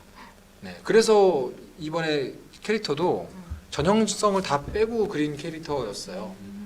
기레기 좋은 기자였다가 굉장히 나쁜 기자가 됐다가 다시 바뀌는 이런 어떤 입체성을 주려고 했던 것도 있고, 두 번째 질문에 대해서는 저는 어떤 종류의 기술이건 본능에 봉사하는 방식, 그리고 거의 비슷하게 사회에 그닥 건강하지 않은 방식으로 활용되는 게 먼저라고 항상 봤거든요. 항상. 저는 예외를 못 봤어요. 아직 예외를 못 봤어요. 거의 대부분의 기술은 선의에서 시작돼서 첫 출발은 선의에서 시작돼서 초기 단계는 거의 대부분 인간의 본능에 봉사하다 보니 어쩌다 보니 사회를 약간 좀 힘들게 만드는 방식으로 쓰이는 기간이 반드시 온다고 전 봐요. 미디어는 거의 다 그렇고 예외가 있다면 좀 배우고 싶은데 아직은 못 발견했어요. 당연히 미디어나 언론에 대한 거나 이 모든 것도 그럴 거라고 보고, 그 과정을 거치고 나면 이제 되게 변증법적으로 돌아가는 어떤 반성, 자성, 보정이 시작된다고 좀 느끼는 것 같아요. 특히 초연결 사회라는 말도 이제는 식상해졌잖아요. 개개인이 다 연결돼 버리고 있잖아요. 그런 것도 엄청난 기술들이 동시에 적용을 해서 생겨난 연결성이거든요. 연결성이 처음에 열렸을 때는 근본적인 고독감에서 해방시켜 줄 것을 상상했죠. 근데 가장 먼저 나오는 것은 두려움과 분노를 확장시키기 위해서 쓰이는 게 지금 상황이고요.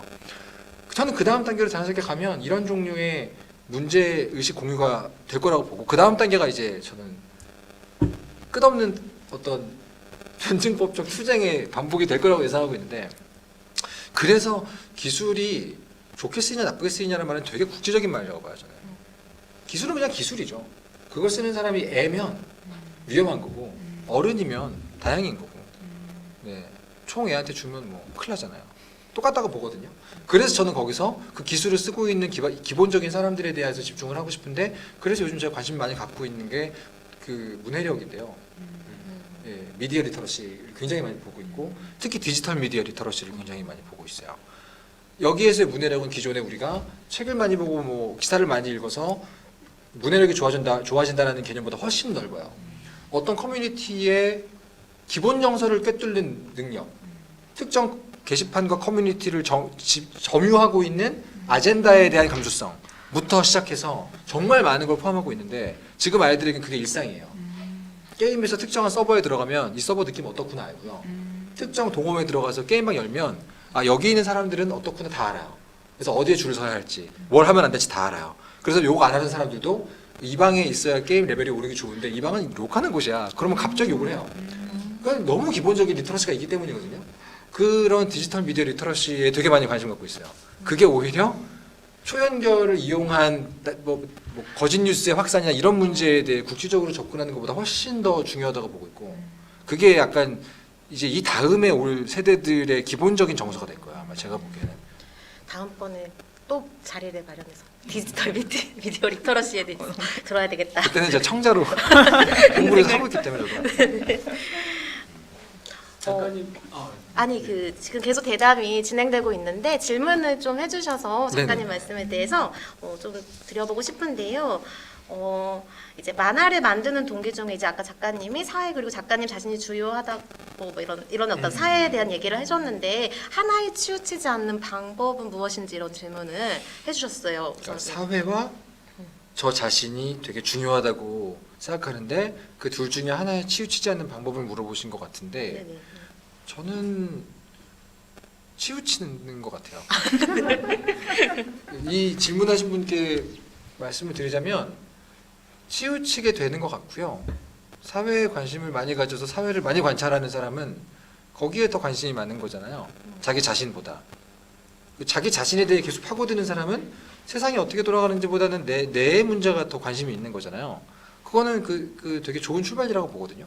저는 치우침은 아주 좋은 출발이라고 보고요. 근데 이제 치우쳐서 어느 이상 깊게 이해를 하다 보면 그걸 가지고 반대편을 이해하게 되는 경험을 되게 많이 했어요. 사람들을 굉장히 많이 관찰한 사람들이 거기서 배운 걸 깨달음을 가지고 자신을 이해하는 데 쓰더라고요. 또 어떤 사람들은 마치 수도승처럼 자기를 이해하고 나서 그 깨달음으로 타인들을 이해하는 걸 많이 봤어요. 저는 그래서 어떤 매사에 굉장히 균형 잡혀 있는 무언가가 듣기엔 좋아 보이지만 우리에게 걸맞지 않는 것 같고 그럴 자신도 없고요 저는. 그래서 치우칠 거면 제대로 빡세게 치우쳐서 끝까지 달려가 보면 반대편을 이해할 어떤 깨달음을 거기서 얻는다는 생각을 많이 합니다. 저는 그래서 만화에 대해서만큼은 저는 이제 저에 대한 관찰로 시작을 해서 그 끝에서 약간 세상 돌아가는 거에 대한 힌트를 얻은 케이스이기 때문에 그렇게 대답을 드리고 싶습니다. 정답은 아니고요. 저의 생각이 그렇습니다. 네. 그래서 지금 말씀을 여기서 이제 하홍호 선생님이 2개 질문해 주셨는데 그걸 거의 다 답변을 해주신 것 같아요. 근데 이제 조금 더 이제 말씀을 좀 해주셨으면 하는 게 그런 관찰을 하는 동력이 무엇인지도 질문해 주셨는데 왠지 저도 그 동력을 좀 배워가고 싶은데 무엇일까요? 제가 벤치마킹해도 될까요? 동력이요. 치우칠 수 있는 용기가 되게 중요한 것 같은데 그 동력이 뭘까요? 그게 치우칠 수 있어. 어렵네요 이거. 불편감. 여러 가지가 있겠죠. 예를 들면 직업 특성상 계속 관찰하고 살피는 게 돈이 된다는 것도 있어요. 당연히. 그것만큼 강한 동력은 없어요. 예를 들면 저는 1, 2, 3화 만에 플랫폼 1위가 될 만큼 흥미진진하고 자극적인 사건의 웹툰을 그릴 자신은 없지만 반면에 지금 세상이 이렇게 돌아간다라는 걸 관찰해서 그리는 건 좀 더 익숙하거든요. 근데 이쪽의 작가가 좀 더 적어요.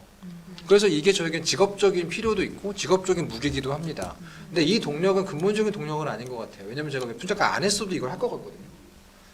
안 해도 있겠죠. 옆에서 그렇게 세상에 불편감을 느끼는 사람이 파트너로 있으니까도 있겠죠. 그게 지금 생각해보면 전 저를 좀 많이 아끼는 것 같은데 아끼게 됐죠 지금은. 옛날에 안 그랬는데 저를 좀 많이 아끼게 됐는데 그럼 제가 느끼는 불편감을 당연하게 생각하지 않는 게 좀 있어요. 그 약간 대부분의 분들이 적당히 넘어가는 지점들이 많이 있잖아요. 근데 그걸 가만히 보고 있으면 사회성이 좋을 수도 있고 문제 일으키고 싶지 않을 수도 있지만 또 어떤 부분은 그걸로 인해 불편해지는 나를 그냥 무시하는 것도 있어요. 어떤 자리에서 어떤 사람이 하는 말 때문에 불편해. 근데 얘기하기에는 여러 가지 눈치도 보이지만 또 한편으로는 저 말 듣고 불편한 내가 별로 가엾지 않아요. 근데 저 같은 경우는 약간 순간순간 되게 욱할 때가 있어요. 내가 왜 이것 때문에 불편해야 되지라는 순간이 올라올 때가 있어요. 그러면 이제 만화가니까 악당으로 그려주겠어. 그래서 이렇게 고민을 합니다. 그 불편감이 약간 관찰하게 만드는 것 같고, 그러면 이제 저를 불편하게 한 대상들을 엄청 봐요. 나를 불편하게 한 악플러나 나를 불편하게 한 어떤 사람들을 굉장히 많이 봐요. 그분들이 쓴 모든 SNS를 보고 막 쫓아가요. 그러면 미워하기 어렵게 됩니다. 왜냐면 이런 과정을 거쳐서 저렇게 됐구나 이걸 알아버리게 되니까 약간 좀 미워하기 어렵게 되고 좀 이해가 돼버리거든요. 그러면 그 캐릭터를 그리기 되게 좋아져요. 그러면 그때가 되면 좀 프로스트 시즌 4 같은 내용이 좀 나오는 것 같아요. 그 과정을 반복하고 있는 것 같습니다. 그 장면이 갑자기 떠오르네요. 매니가 이제 곽지성에게 그 곽지성은 미운데 왜 그런 행동을 했는지 물어보고 싶다. 네. 이제 끊임없이 물어보는, 어떻게 좀 스스로는 좀 피곤하지만 그렇게 계속 필요하다. 그게 너무 중요하다는 생각이 들고요. 지금 독자분들이 굉장히 우리의 대담이 아주 재밌는지 반응이 질문을 많이 해주시고 계시는데요. 하나 좀 먼저 질문 하나만 더 드리고 다시 들어갔다가 또 질문 다시 이어가도록 할게요. 마지막 그 클라이막스에서 그 아기 울음소리, 스포를 좀 경계하셨는데 제가 말해버렸는데 그 약간 그 소리가 굉장히 좋았다고 얘기를 하시면서, 그런데 이제 그 소리가 이제 공공장소, 특히 요즘 이제 약간 그런 혐오 시대에서 아기 울음소리가 공공장소에서 들리면 사람들이 되게 싫어하잖아요. 그죠. 근데 그런 거를 이제 다 이렇게 뭔가 활용하신 의미에 대해서 좀 듣고 싶다라고 말씀해 주셨습니다. 제가 진짜 집중해서 작업할 때 네. 진짜 집중해서 작업이 잘 되는 날이 가끔 있는데, 그때 아기 울음소리로 작업에서 이렇게 완전히 빠져나온 경험이 몇 번 있어요. 이거 진짜 강력하구나 이게. 약간 완전히 모든 주의를 다 앗아가는구나 라는 걸 느낀 적이 몇 번 있었는데, 그때는 그냥 그러고 말았거든요. 그러고 말았고, 그 상황에 짜증내는 사람과 아닌 사람을 보면, 아닌 사람들은 애가 있구나, 짜증내는 사람은 애가 없구나, 이제 그것도 보여요. 심지어 보이고, 그런 것들을 그냥 경험으로 지나가고 나서 이제 그 부분을 쓸 때 도대체 뭘로 해야 될까? 이 몇만 명의 사람들을 동시에 집중시킬 수 있는 게 뭐가 있을까 고민하던 와중에 이제 그게 떠올랐던 것 같아요. 그래서 막 찾아봤죠.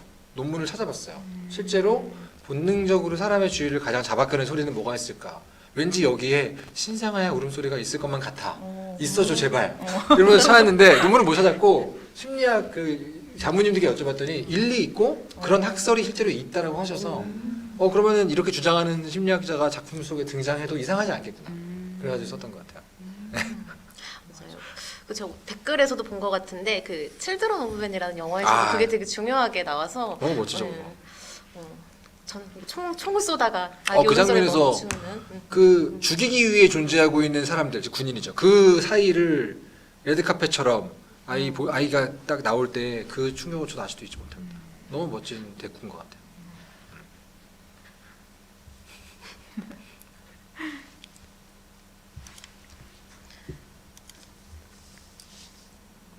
좋은 질문이 많네요. 네, 질문이 굉장히 많아서 그럼 계속 네. 네. 독자님들의 대화를 또 한번 네. 이어가 보도록 하겠는데요. 특정 시즌에 아까 이제 또 말씀하실 때 악플을 받아왔다 이런 얘기를 많이 또 하셔가지고 어떤 작가님의 어떤 정신 건강을 보호하는 비결은 무엇인가 이런 질문도 해주셨어요. 네, 정신건강 보호하는. 저는 이제 온라인에서 콘텐츠를 올리는 사람들은 당연하게도 어떤 그 공해 지역을 계속 드나들어야 되는 직군이라고 생각을 하거든요. 온라인에 되게 좋은 것도 있지만 당연히 뭐 완전히 건강하지 않은 것도 있으니까, 그럴 때 필요한 건 결국은 이제 그 어떻게 그 독소를 정화하냐는 것 같아요. 그러니까 아무리 건강한 사람도, 그러니까 정말 예를 들면 굳이 예를 들면 안 되겠군요. 굉장한 성인이 하나가 살아있다고 쳐도 그분에게 악플을 맛보여주면 어떻게 반할지 너무 궁금해요.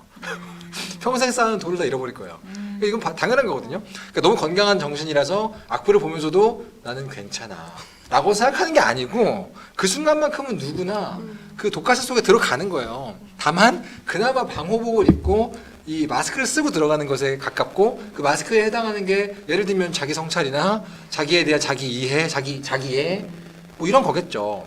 그 굉장히 그 취약한 상태일 때는 가급적 안 보려고 한다거나 이런 게 있겠죠.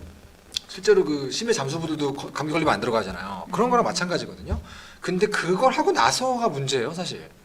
악플 같은 것들을 이 사람들은 나에 대해 말하는 게 아니야. 이 사람들은 자기가 생각하고 있는 이종범 작가에 대해 말하는 거야. 뭐 이렇게 아무리 해도 남아있는 그 수많은 어떤 심리적인 어떤 찌꺼기들을 그 뒤에 어떻게 해소하느냐가 되게 중요하거든요. 근데 제가 찾아낸 가장 좋은 해소법은 언제나 저를 평가하지 않는 사람 사이로 도망가는 거고 나에 대해 단정짓지 않는 좋은 사람하고 시간을 보내는 거고 그냥 언제나 그래요. 가족과 있고 좋은 친구들과 있고 그런 것 같아요. 내가 그냥 근거 없이 괜찮은 사람이라고 말해주는 사람과 시간을 보내고 그 이유를 찾아 헤매고 그러는 거죠. 네. 그런 것 같아요. 악플에 대한 질문은 언제나 비슷하게 답하고 있지만 들을 때마다 새로운 것 같습니다. 네. 네. 하나 더 질문 저 이어서 드리면 이제 이 작품 속에서 이제 상대를 이해하고 알아가는 것은 마냥 미워하는 것보다 너무 어려운 일이지만 더 좋은 방법이라고 이제 말씀하셨던 것이 굉장히 가슴에 여전히 방금 전에 남습니다. 말씀하신 매니의 대사. 네. 하지만 이제 말씀하셨다시피 미워하는 것이 쉬울 수밖에 없는 상대를 이해하는 것은 굉장히 어렵잖아요. 그렇죠. 네, 작가님께서 그럼에도 불구하고 그 어려운 일을 삶 속에서 계속 해오셨고, 역시 훈훈한 자리입니다. 또 그런 결론을 내리기 위해 얼마나 고통받으셨는지, 그럼에도 불구하고 우리가 계속해서 그 길을 향해 나아가야 한다고 생각하시는 동기나 원동력은 무엇인지 이렇게 질문해 주셨습니다. 질문자분은 제가 느끼기에는 왠지 웹툰 작가나 만화가나 이 작가 쪽을 지망하시는 분인 것 같아요. 제가 아주 꿀팁이 되는 얘기를 해드릴게요. 아까 잠깐 얘기를 했는데 저는 개인적인 원한이 있으면 반드시 만화에 그립니다. 반드시 그려요. 외모 조금 바꾸고 이름 좀 바꿔서 반드시 그려요. 데뷔 때부터 해왔던 일이고 그런데 저의 복수죠 뭐.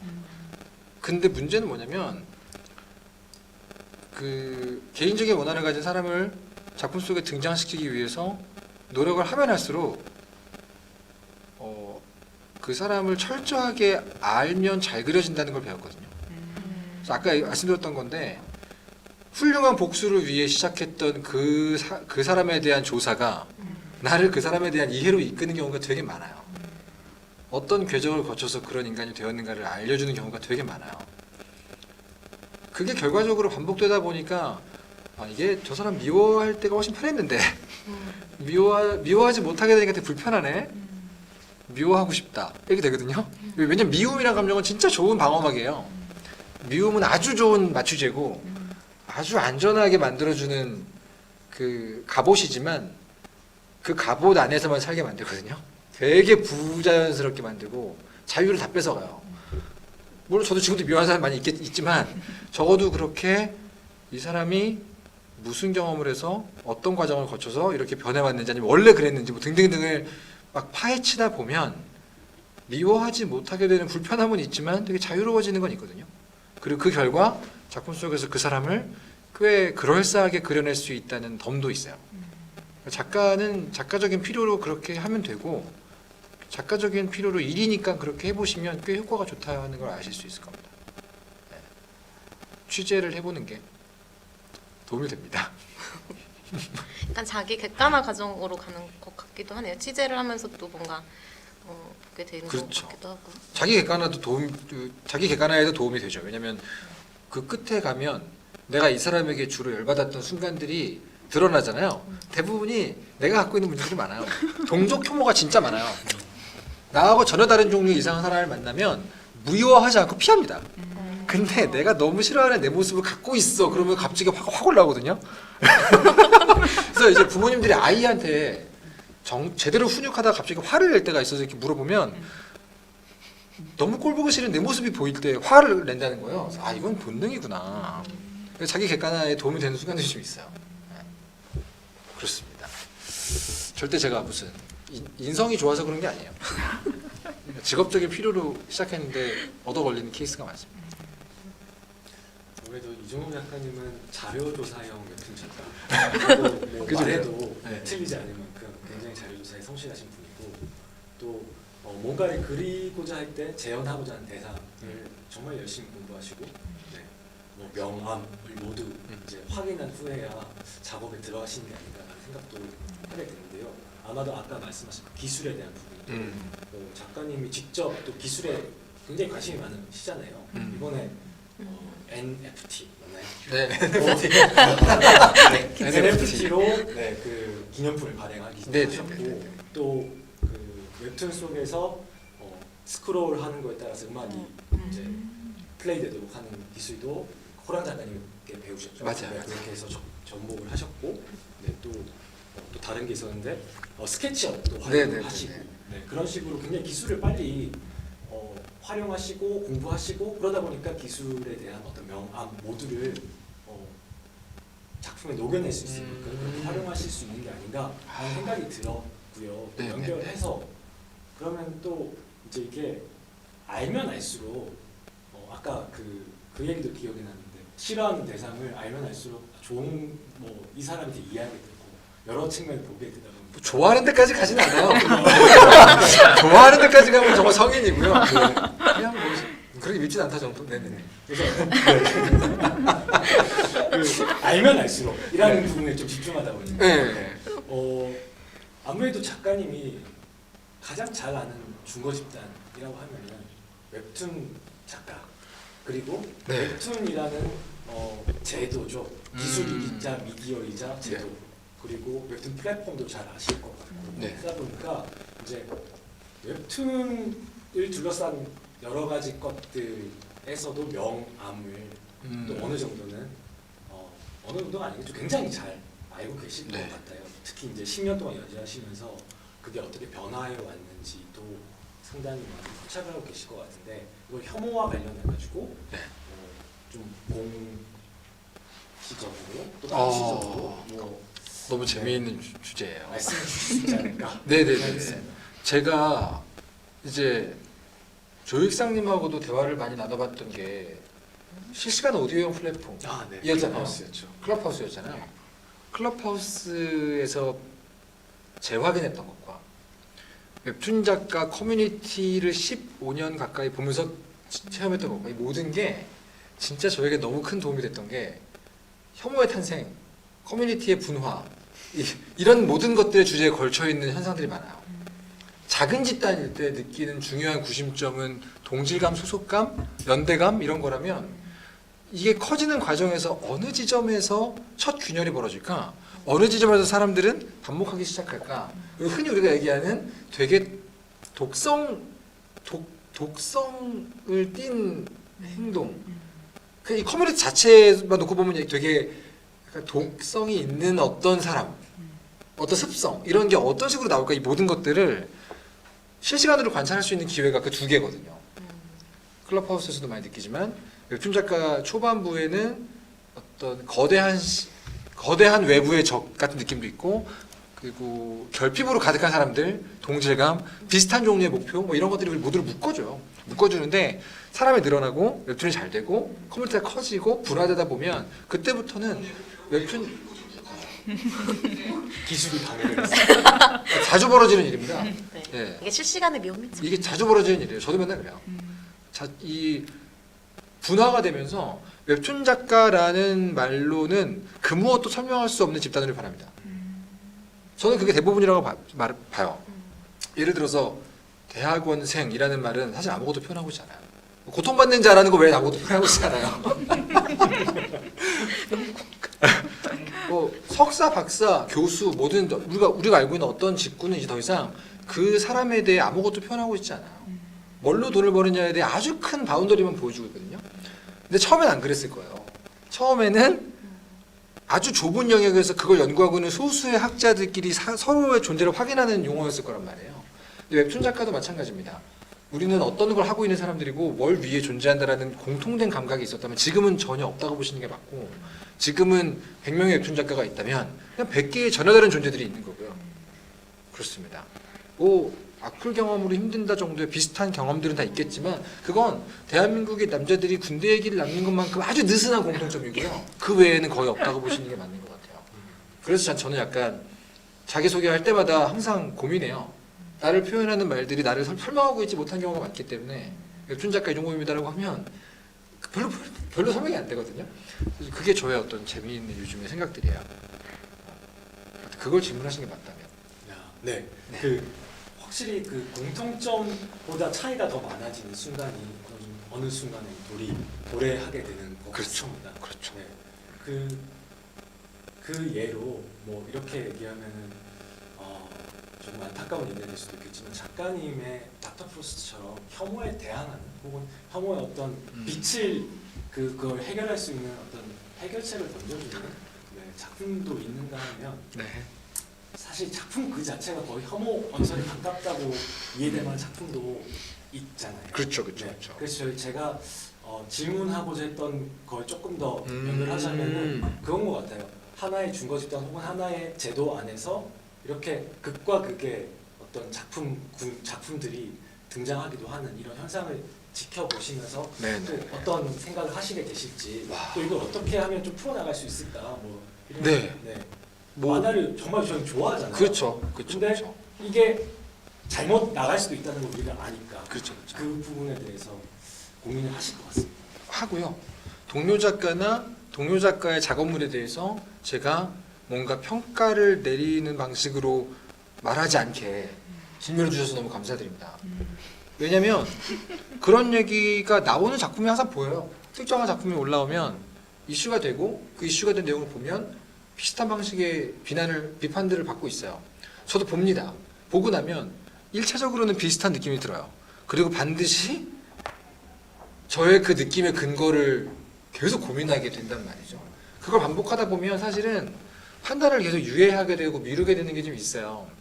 그러다 보니까 이런 생각을 하게 되는데 첫 번째로는 그 작품의 혐오성, 그 작품의 사회적 해악성에 대해서 내가 평가를 하거나 판단을 하는 그 시간에 전체 시장에서 내가 조금 더 건강하다고 생각하는 이야기가 밀어낼 수 있을 만큼의 연구를 하는 게 맞다고 보는데 대부분의 경우에는 악화가 반대를 구축하는 경우를 우리가 알고 있잖아요.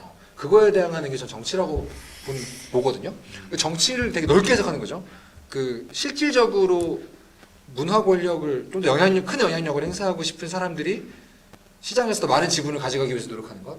그게 평론가들은 평론으로 그렇게 얘기하면 되지만 전 작가이기 때문에 작품으로 그렇게 해야 돼요. 그래서 저 작품보다 높은 순위에 내가 올라갈 수 있을까? 올라가고 싶은데 신경 많이 쓰시는 거예요? 아니, 그 여기서 말하는 순위는 그럴 얘기죠. 더 많은 사람들이 저것과 반대되는 뉘앙스의 메시지를 받게 할 수 있을까? 실제로는 저는 순위 지금 되게 만족하고 있는 상황이에요. 네. 그렇습니다. 되게 항상 고민되는 부분이에요. 동료 작가들끼리 그런 얘기 많이 해요. 신인 작가 때는 만나면 무조건 싸워요. 자기 작가관이 불안하기 때문에 다른 사람의 작가관이 드러나면 내가 틀렸다는 뜻인가라고 해석을 해서 반드시 싸우는 게 신인 작가들이거든요. 근데 작가 생활 오래 한 분들은 안 싸워요. 그때 핵심이 뭐냐면 네 작품하고 내 작품이 같은 플랫폼에 같이 걸려 있어서 너무 다행이다요. 저도 그런 느낌에 가까워요. 그게 그 작품에 대한 평가보다는 큰 의미에서의 연대라고 봐요. 그래서 말씀하시는 그 작품도 어떤 건지 대충은 아는데 동시에 공존한다는 게 너무 다행이라고 느껴집니다. 왜냐하면 그 상황에서 조금만 벗어나게 되면 저는 상상하기 어려운 종류의 파국이 예상되거든요. 네. 누가 판단할 것이며 어떤 힘으로 판단할 것인가 그런 생각이 듭니다. 아까 작가님이 말씀하시면서 순위에 아주 만족하신다 이런 얘기를 만족하죠. 감사하고 있습니다. 하시는데 저도 근데 웹툰을 보다 보면 그러니까 이제 다 볼 수는 없어서 이제 취향에 맞고 뭐 관심을 가는 이런 걸 보는데 제가 인기 그 별점 순으로 저도 모르게 별점 순으로 세팅을 해서 보고 있더라고요. 그러세요? 예, 저도 몰랐어요. 저희 무의식인가 모르겠어요. 그럼 제 순위가 되게 높을 텐데? 그렇죠. 그래서 다 보고 있는 거 봤나?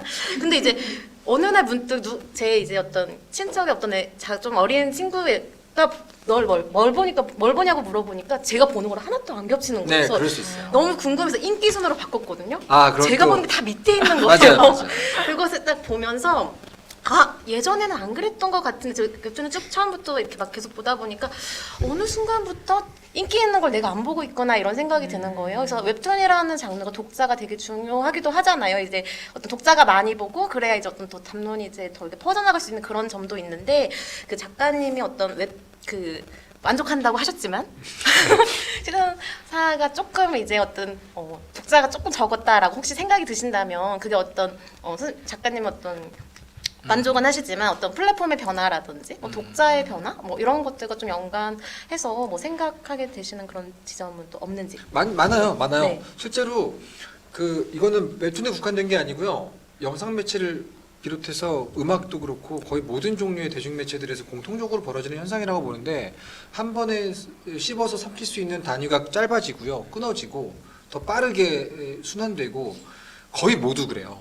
서사 구조도 길이가 짧아지고 사건이 더 많아지고 템포가 빨라지고 그리고 대중가요도 짧아지고 있잖아요. 되게 많이 짧아졌죠 지금. 거의 예전에 비해서 3분의 2까지 짧아졌거든요. 간주 전주 없고. 그러니까 이거는 저는 웹툰의 시장 변화라고 보지 않고요. 그냥 모든 매체의 변화라고 생각하고 있고 웹툰도 그중 하나일 뿐이라고 보는데 그 속에서 저의 작품은 대사도 많고요. 정보량이 많고요. 그리고 다뤄야 될 주인공의 변화가 굉장히 큰 아크를 그릴 수밖에 없는 내용이기 때문에 당연히 시장이 그렇게 분화되는 과정에 따라서 제자리를 찾아가는 거라고 보거든요. 저는. 네. 예전에 처음 연재됐을 때는 전문 소재도 적었고 작품 수 자체가 적었고 그러니까 당연히 약간 위쪽에 순위가 있었다면 늘 언제나 저는 지금 현재 시장에서의 당연한 저의 자리가 이 순위다라고 인식을 해요. 그 정확히 제가 지금 중간이에요. 늘 세봅니다. 22, 막 21이 막 이러거든요. 정확히 중간이에요.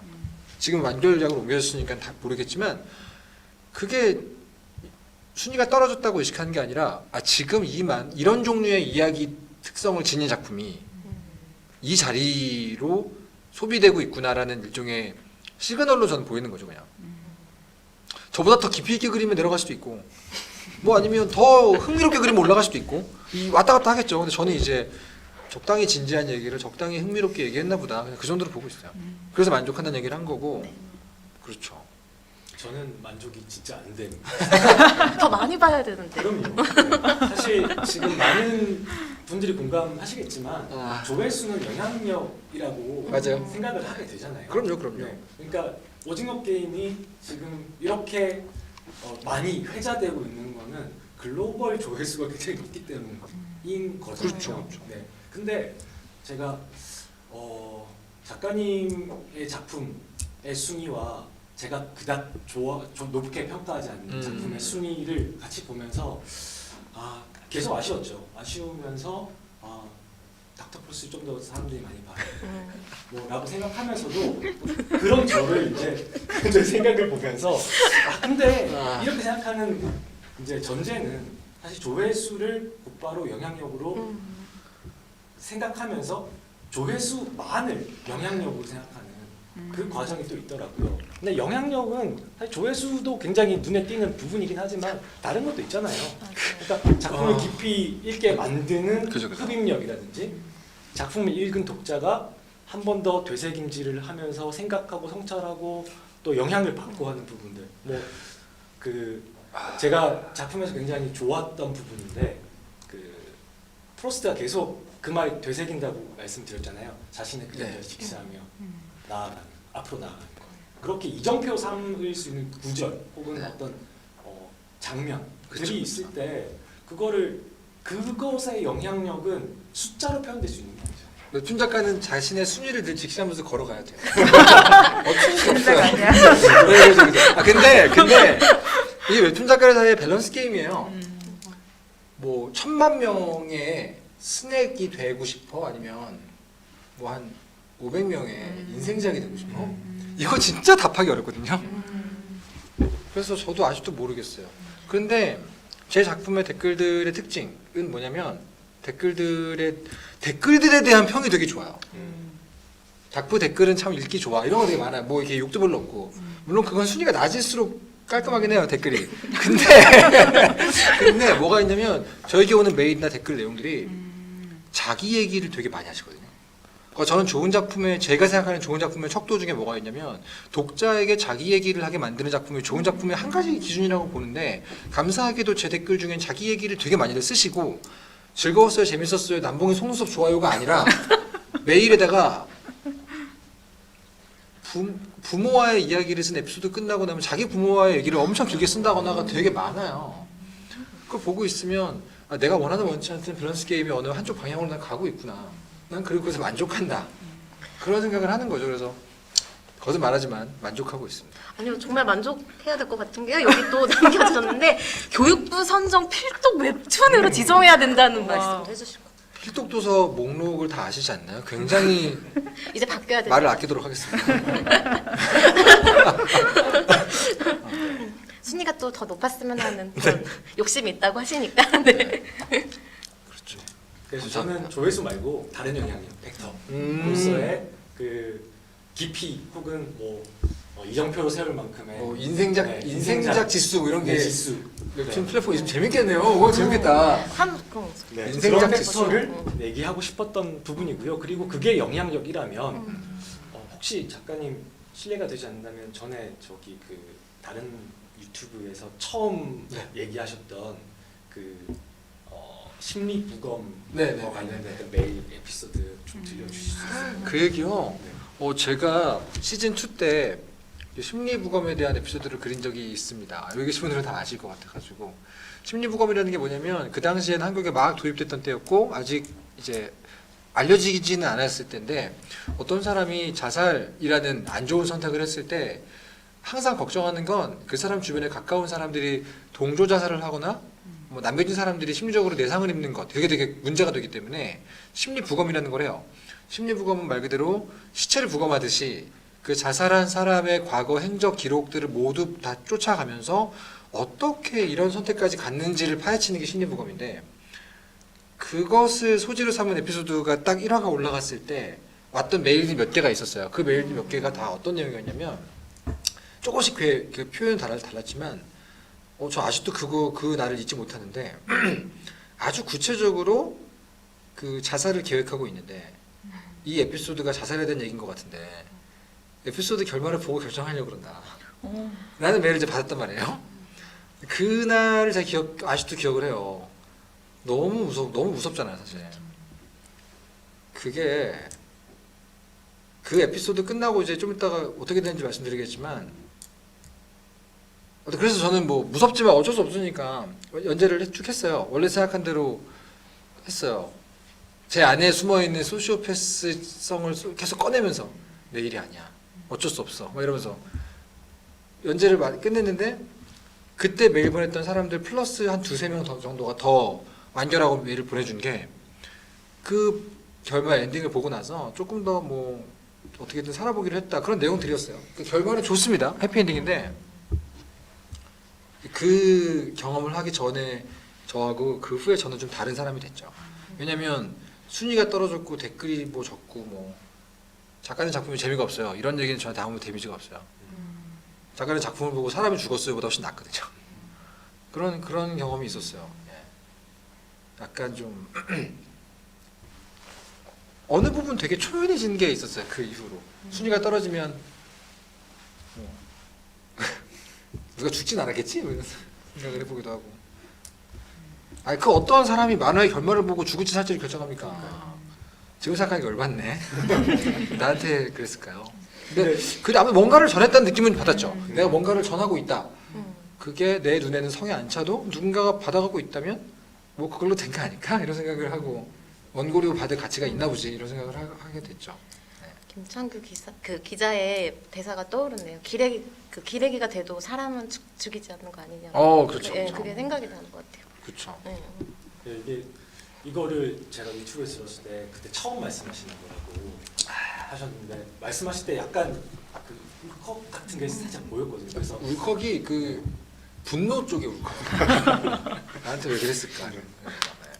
근데 그 대신에 그 경험으로 인해서 이야기의 힘, 이야기의 영향력에 대해서 조금이 아니라 굉장히 많이 다르게 이제 인식하게 되셨다고 말씀해 주셨던 부분이 그런 것 좀 같아요. 굉장히 인상적이었고요. 네 맞아요. 네. 그런 것 같아요. 그게 이제 저는 이야기를 만드는 사람 창작자의 어떤 윤리성과도 있는 부분인 것 같다고 생각했습니다. 어쩜 그것 때문에 제가 지금 되게 어떤 얘기를 할지를 더 집요하게 고민하는 작가가 된 걸 수도 있어요.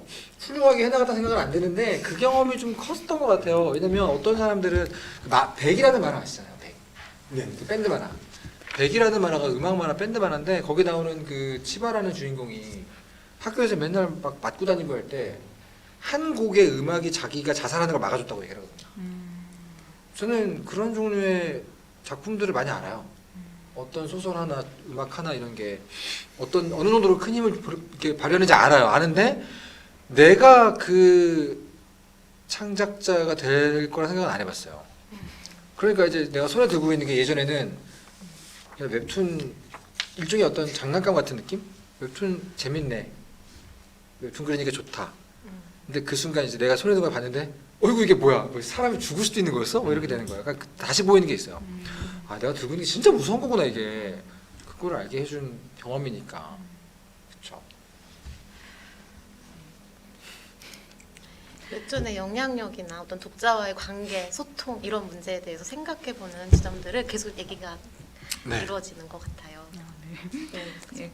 그래서 이제 제가 좀 질문 드리고 싶은 지점은 그러니까 작가님이 어떻게 보면은 세상을 좀 잘 보여주기 위해서 혹은 작가님 문제시하는 것에 대해서 좀 같이 이야기해보기 위해서 화두를 던지는 서사 방식이 있을 것이고 재현 방식이 있을 때도 있고 반대로 또는 뭐 다른 방식으로 뭐 어떤 부분은 작가님 지향하는 바를 그려내실 수도 있잖아요. 네. 근데 이제 이런 것들이 독자가 받아들일 때는 반대로 받아들인다든지 예를 들면 문제 제기를 위해서 나는 이런 화두를 던졌는데 독자들은 이 작가는 이걸 지지하는구나 뭐 이렇게 맞습니다. 받아들일 수도 있고 이거는 근데 교육하실 때도 마찬가지일 것 같아요.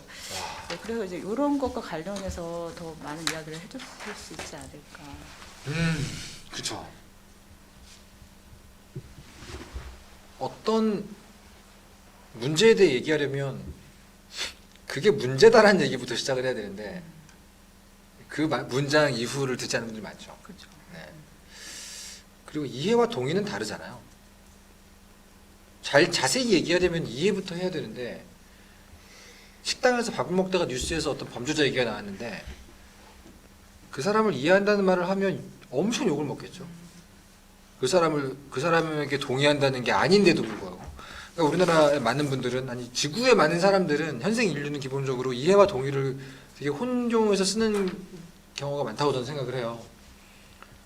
그게 되게 전 무섭기도 하고 그래서 제가 한 가지 이제 주로 쓰는 방법은 독자의 반응을 먼저 보여주는 캐릭터를 반드시 그립니다. 아, 이게 문제야라고 얘기하려고 문제인 사람을 딱 그렸어요. 예를 들면 그 문성현이라는 사람이나 그 사람을 아니면 뭐 이렇게 굉장히 문제가 되는 어떤 사람에 대해서 묘사를 시작하면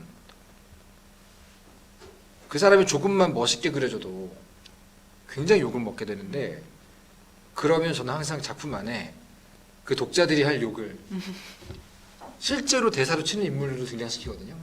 그건 그냥 기술적인 부분인 거고 조금만 더 들어보세요라는 느낌으로 유예를 주는 저의 테크닉인 것 같아요. 그런 걸 그려내면 댓글에서도 아, 이 작가가 이렇게 믿는 거 아니야 하면서 욕을 하다가도 그런 인물들 하나하나 때문에 그 대사 하나 때문에 다른 댓글들이 약간 자중시키는 게 좀 있더라고요. 무슨 말 하는지 좀 드러나 보자 뭐 이런 식으로. 근데 그게 지금 컨텐츠를 만드는 사람들의 굉장히 큰 어떤 고민과 부담이라는 건 분명히 있습니다. 끝까지 들을 여유가 없는 시대이기도 하고요. 그래서 긴 호흡의 이야기를 하는 게 항상 무서워요. 저도. 그렇죠. 악당에게 사연을 부여하지 말라는 말도 너무나 광범위하게 사용되고 있기 때문에 되게 힘들거든요, 사실은. 그게 범죄자에게 마이크를 쥐어주면 안 된다라는 말은 그냥 그렇게 표현하면 되는데 악당에게 사연을 주면 안 된다라는 말은 너무 많은 종류의 말을 못하게 만듭니다. 사실은 그 사람을 두둔하거나 변호하려고 그 사연을 만드는 게 아니거든요. 이런 과정을 거쳐서 저렇게 되었으니 어떻게 해야 그렇게 안 되는지 얘기해보자. 그걸 위해서 만드는 것도 많고 어떻게 해야 저런 사람이 또 안 나올까를 얘기하려고 하는 것도 있고 되게 여러 가지 이유가 있는데 그거를 못하게 만든 부분이 있기 때문에 저는 그 말에도 되게 많은 그 걱정을 하고 있고요. 근데 뭐 걱정만 하고 있습니다. 그냥 끝까지 들어봐 주세요라는 말을 어떻게 할지를 고민하죠. 작가의 말을 통해서 하거나 뭐 그렇죠. 대사를 통해서 그렇게 하거나 노력할 뿐입니다. 그래서 많은 창작자분들이 비슷한 고민을 하시는 거 알고 있고 공감하고 있습니다. 저도 되게 큰 고민이에요. 그 저희가 이제 유튜브에서 신청을 받을 때도 질문을 해주신 분이 있어서 지금 많은 이야기 오고 가는데요. 이제 좀 비슷한 얘기가 또 오기도 했지만 들어보도록 하겠습니다. 이제 그 아까 이제 어떤 인기와 이제 인기가 없음 뭐 이런 얘기도 했었던 것 같은데 플랫폼에서 이제 인기 상위권 작품들의 이제 논란이 많은데 어떻게 생각하시나요? 대한 질문을 좀 하셨던 것 같은데 거기에 이어서 혐오와 관련돼서 작가님께서 작품을 이렇게 창작하고 그리실 때 주의하는 어떤 요소가 있는지 이런 질문을 해주셨어요. 주의하는 요소요. 아내 검사 받고. 근데 검사를 매번 받진 않아요. 아내가 제 만화에 되게 이렇게 이렇게 저렇게 말을 안 하려고 하는 것도 있고 물어보죠. 제가 물어보죠. 이런 특별한 경우에는. 근데 주로 저는 그냥 상상력을 최대한 발휘하는 것 같은데요. 제가 어떻게든 그 상황을 당하는 입장에 저를 엄청 넣어보는 게 좀 있거든요. 저런 방식으로 말하는 것의 대상이 됐을 때의 기분을 서술하시오.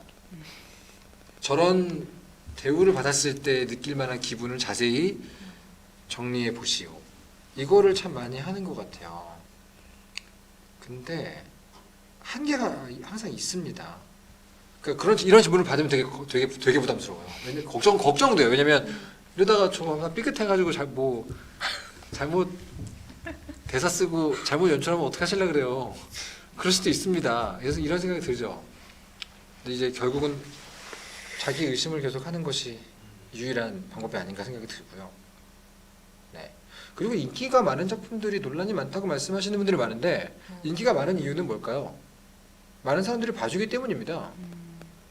즉 그걸 만든 사람들 본인에게 물론 그 사람들이 이게 돈이 될 거니까 그렸겠지라고 생각할 수도 있겠지만 그 전 단계에 왜 이런 이야기가 인기가 있을까에 대해 고민하는 게 먼저 아닐까요? 저 항상 그런 생각을 합니다. 이 꼭 동료 작가를 두둔하기 위한 게 아니고 언제나 그 전에 문제가 있다는 얘기를 하는 거예요. 맞아요. 인기가 있으니까 계속 그렇게 양산이 되는 거니까 독자의 어떤 역할이 또 되게 중요하고 뭔가 그 시대의 어떤 흐름이나 이런 게 다 맞닿아 있는 일인 것 같습니다. 그렇습니다. 어느새 시간이 너무너무 아쉬울 때 벌써 이렇게 되어서 마무리를 좀 해야 될 것 같은데요. 이런 얘기들을 좀 마무리로 해주셨으면 좋겠는데 모든 선생님께 부탁을 드리고 싶습니다. 이제 다들 사실 이제 뭐 교육자이시기도 하고 뭐 연구든 창작이든 다 하고 계시는데 어떤 그런 현실과 관련돼서 어떤 현실에서 그런 활동을 하면서 혐오라는 문제와 이제 만나게 됐을 때 어떤 실질적인 고민들 이런 것들 좀 얘기해 주시면 좋지 않을까.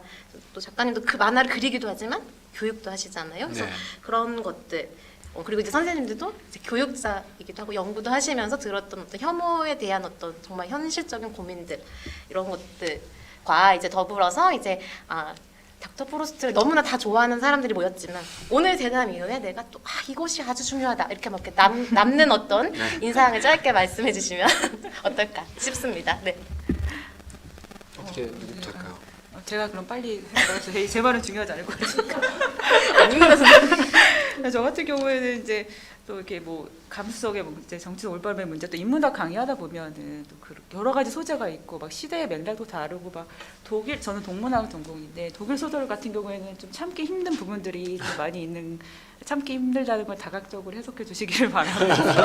학생들이 오해를 많이 하는 부분들이 좀 있는데 그러다 보니까 저도 매 수업이 끝나면 정말 하나하나 복기를 하는 저를 발견을 하게 되거든요. 그러니까 내가 오늘 되게 내가 인식하지 못한 혐오 발언을 하지 않았는가에 대해서 그래서 오히려 제가 말하고 싶은 거를 말하지 못할 때도 굉장히 많이 있고 또 아까 악플에 대해서도 말씀하셨는데 저는 이제 강의 평가 이렇게 볼 때 맨 처음에 흰자로 먼저 이렇게 너무 익숙해요. 동치시력으로 보지 않나요? 이러면서 그런 뭐 제가 뭐 혐오 감수성이 떨어졌다 이런 막 비판이 있으면 너무 힘들까봐 먼저 이제 그렇게 먼저 검열을 계속 하는데 이제 이런 고민들 교육자이면서 창작자이시니까 또 평론가이시니까 또 평론가이시면서 교육자시니까 좀 더 해주실 말이 말씀이 많이 있지 않을까. 제가 먼저 질문하고 저는 네, 작가님은 마지막에 네. 주인공처럼 데뷔 장식하시고 조익상 선생님. 네. 그렇죠. 네. 아까 안 그래도 교육 얘기가 나왔을 때부터 이거는 작가님께도 꼭 여쭤보고 싶은 부분이긴 했습니다. 그러니까 사실 창작자가 되려고 준비하고 있는 우리 학생들이 습작들을 또 가지고 오게 되잖아요. 그럼 그 습작들을 보게 되고 또 수업 중간에 토론을 하게 되고 할 때 발언하는 것 속에서도 혐오 발언들이 간혹 들어가 있는 경우가 있어요. 네. 그런 경우에 어떻게 제가 대응하는 것이 가장 좋을 것인가에 대한 고민도 계속하고 있고 아직까지도 가장 좋은 답이다라고 할 만한 건 찾지는 못한 것 같아요. 그런데 아무래도 이제 그런 일이 있지 않도록 하기 위해서 이제 수업 처음 들어갈 때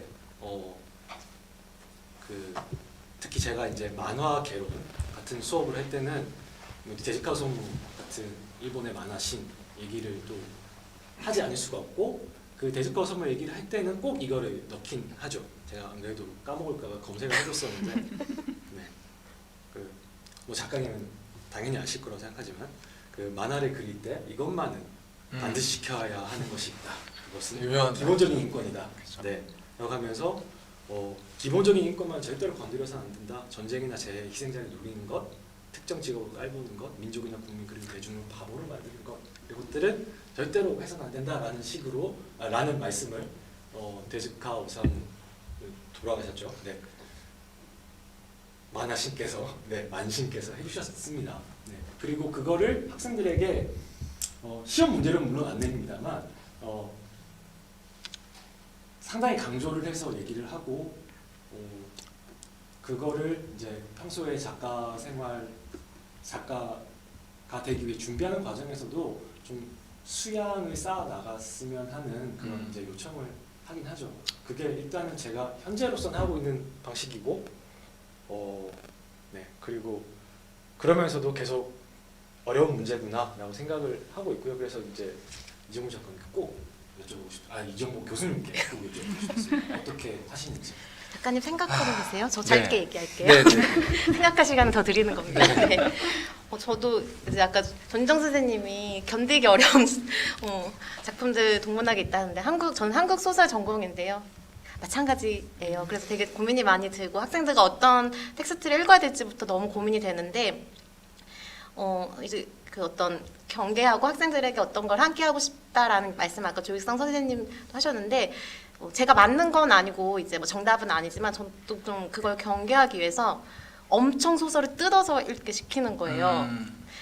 그리고 어떤 장면들은 앞에부터 뒤에까지를 다 연결시켜서 이해를 하지 않고 이 결말이 이런데 내가 생각해봤을 때 이렇다라는 것은 앞에 이야기들을 다 놓치는 것이기 때문에 적절하지 않은 것 같다. 그때만 그런 얘기를 좀 해주고 학생들의 얘기를 좀 이런 점은 좀 맞다라고 얘기를 해주고 싶어요. 이런 소설은 다 이제 좀 다양하게 해석될 수 있는 지점이 있으니까 그럼에도 선생님이 너무 선생님의 생각을 강요하는 것 같다라는 어떤 고민이 항상 드는 거죠. 왜냐면 학생들이 듣기에는 제가 그렇게 하려고 해도 그렇게 안 될 수 있는 지점들이 있으니까. 그래서 어떤 소설을 피곤할 정도로 좀 뜯어보면서 이제 감상을 넘어서서 이제 즉각적 감정을 넘어서서 이제 좀 과학적으로 논리적으로 분석하는 활동을 하는 게 직접 혐오를 얘기하진 않지만 그래도 좀 좋은 어떤 길잡이 되지 않을까라는 어떤 막연한 생각들을 좀 가지고 있게 되는 것 같습니다. 느리게 천천히 힘들잖아요. 자 이제 작가님 네, 생각하셨죠? 저는 교수님 작가님 네. 두 개 다 말씀해 주셔야 됩니다. 저는 어려운 문제인데 진짜 이 고민을 길게 하면 길게 할수록 제 학생들이자 미래의 동료들은 창작을 못하게 됩니다. 그게 좋다고 생각하는 분도 있어요. 그거 고민 안 할 거면 창작하지 마. 근데 그러기에 우리는 되게 좋은 이야기를 만드는 훌륭한 작가가 너무 많이 필요하거든요. 지금 이 세상에는. 전 지금 되게 많은 종류의 작가가 필요하다고 생각해요. 더 좋은 이야기들이 많이 나와야 된다고 생각하는데 그래서 제가 얘기하는 건 항상 이런 거예요. 사과할 준비를 하고 살자. 저에게 되게 중요한 부분이었어요. 실수하고 싶지 않거나 잘못된 이야기를 하고 싶지 않다고 너무 많이 생각하면 아무 얘기도 하지 못하게 되는데, 물론 가끔 뭐 어떤 자리에서는 그게 좋을 때도 있습니다. 내가 모르는 분야에 대해 얘기하는 곳에서는 조용히 있어야죠. 그리고 내가 쉽게 누구를 상처 줄 것 같은 맥락이 생기면 가만히 있는 게 낫겠죠. 근데 이야기를 만드는 사람들을 대하고 있다 보니까 사과할 준비를 하고 지금 있는 상태에서 뭔가를 그리면 된다고 보거든요. 근데 그게 많은 분들에게 꽤 저는 필요하다고 봅니다. 사과할 준비를 연습을 하고 준비를 하고 하는 게 굉장한 용기가 필요한 일이지만 아주 많은 것들을 해결해 주기도 한다는 걸 배웠어요. 억지로 사과도 해본 적 있고 훌륭한 사과를 해본 경험도 있고 다양한 종류의 사과를 하면서 살았거든요. 그랬더니 저의 결론은 그거였어요. 사과 준비가 되어 있다는 거 하나만으로도 되게 많은 게 해결이 될 수 있구나. 사과를 믿고 막살나는 건 아니고요. 고민을 계속 해야 되겠지만 네, 그렇습니다. 물론 사과를 한다는 게 또 다른 종류의 굉장한 먹잇감이 되는 건 알고 있어요. 대중의 분노가 가장 크게 폭발하는 시점은 첫 번째 사과문이 나올 때입니다. 예, 사과문의 올바른 정석들을 가져와서 사과문에 이렇게 점수를 매기기 시작하거든요. 하지만 그럼에도 불구하고 우리에게 남은 길은 없습니다 라고 느껴요. 사과할 준비를 하고 실수를 하겠지만 나아지겠지라는 생각을 갖고 그리는 것만이 유일한 선택지가 아닌가라는 생각을 할 때가 많이 있습니다. 저 혹시 끝나가는 와중인데 네네. 추가 질문 드려도 네, 괜찮나요? 하나 정도. 그 사과를 할 준비를 하고 용기를 내서 본인이 하고 싶은 얘기를 해보자라는 말씀으로 이해를 하면서도 네, 그거를 바로 대중 앞에 던지는 것과 어떤 필터들이 있는 건 약간 좀 다른 부분이긴 하잖아요. 네. 교육자가 처음부터 이제 어떤 예방책으로서 이런 저런 것들에 대해서 고민하게 만들어놓고 그거를 그 가이드라인을 무조건 따르라는 건 아니지만 그래도 생각하도록 만드는 것. 그리고 플러스 플랫폼에서 웹툰 PD 분들이 혹은 출판사의 편집자 분들이 어떤 작품을 가지고 있을 때 그것을 보고 그 이종호 작가님께 했던 것 중에 우려를 전달하고 이러면은 작가님 사과하셔야 될 수도 있습니다. 네네네. 얘기하는 그 필터를 경험하는 것과 네. 혹은 바로 대중한테 가지고 나왔다가 사과할 일을 겪는 것과 둘 중에 어느 게 이거 밸런스 게임은 아닌 것 같고요. 밸런스가 되게 많이 무너지는데 저는 네. 너무 당연하게도 다양한 종류의 필터들이 존재하는 시스템이 필요하다고 생각해요. 네. 한 사람의 있는 그대로의 날 것 같은 생각이 대다수의 사람들에게 영향을 끼치게 만들기에는 사실은 웹툰과 웹소설은 너무나 강력한 존재가 돼버렸기 때문에 그건 제가 보기에는 시스템적으로 충분히 그런 논의가 창작과 발표 사이에 존재해야 한다고 생각하는 사람이에요. 근데 그게 꼭 편집자의 어떤 게이트키핑만이 있는 건 아니고요. 다양한 게 있을 겁니다. 저 같은 경우는 제 동료 작가들이 다 그런 역할을 해줘요. 뭐 억수 씨, 꼬마비, 뭐 박재수, 수많은 훌륭한 작가님들의 작품에 대해서 같이 얘기를 합니다. 그럼 그거에 대해 다양한 앵글을 알게 되죠. 지구가 둥글어서 우리는 언제나 한쪽을 보지만 위성을 통하면 다 볼 수 있잖아요. 그 앵글들을 어떻게든 모아서 지금 내가 하려는 얘기가 종합적으로 어떤 형태로 띄고 있는지에 대해서 완결된 상을 어떻게든 좀 가져가려고 하거든요. 완전 공감하고 그런 종류의 필터들이 있으면 좋겠네요. 확실히. 감사합니다. 평론가가 그 역할을 해주실 거라고 믿습니다. 네, 사실 평론가의 책무 중에 하나도 그거라고 생각을 합니다만 그렇죠, 그렇죠, 네, 그렇죠. 이게 늘 어렵다고 느끼고 있습니다. 노력하겠습니다. 계속 질문이 이렇게 많이 오는데 어떻게 해야 될까요? 벌써 시간이 6시가 넘어서. 네, 지금 질문하신 분들 그 매주 월요일 8시에 이종범 웹툰스토리 오시면 직접 질문 봐드릴게요, 제가. 아. 분들 많아서 직접 질문해 주시면 꼭 제가 해드리도록 하겠습니다. 예, 독자 잘 들으셨죠? 꼭 질문 가서 해주시고요. 시간상 다 이렇게 질문을 직접 이렇게 이 자리에서 듣지 못한 점 좀 양해를 구합니다. 결국에는 협업과 관계성 강조하면서 작가님을 다음에 또 모시도록 네, 네. 이제 암묵적인 약속을 이렇게 하게 된 것 같기도 하고요. 예, 긴 시간 동안 정말 좋은 말씀 해주셨던 이제 이종범 작가님 그리고 이제 조육상 선생님, 전유정 선생님 다 너무 감사드리고요. 또 역시 이러한 어떤 시간은 시청자들이 없다면 이루어질 수가 없는 거죠. 장시간 동안 또 함께 참여하시면서 반응해주시고 질문도 해주셨던 이제 시청자분들 정말 감사드립니다. 그럼 오늘 행사는 이것으로 마치도록 하겠습니다. 감사합니다. 감사합니다.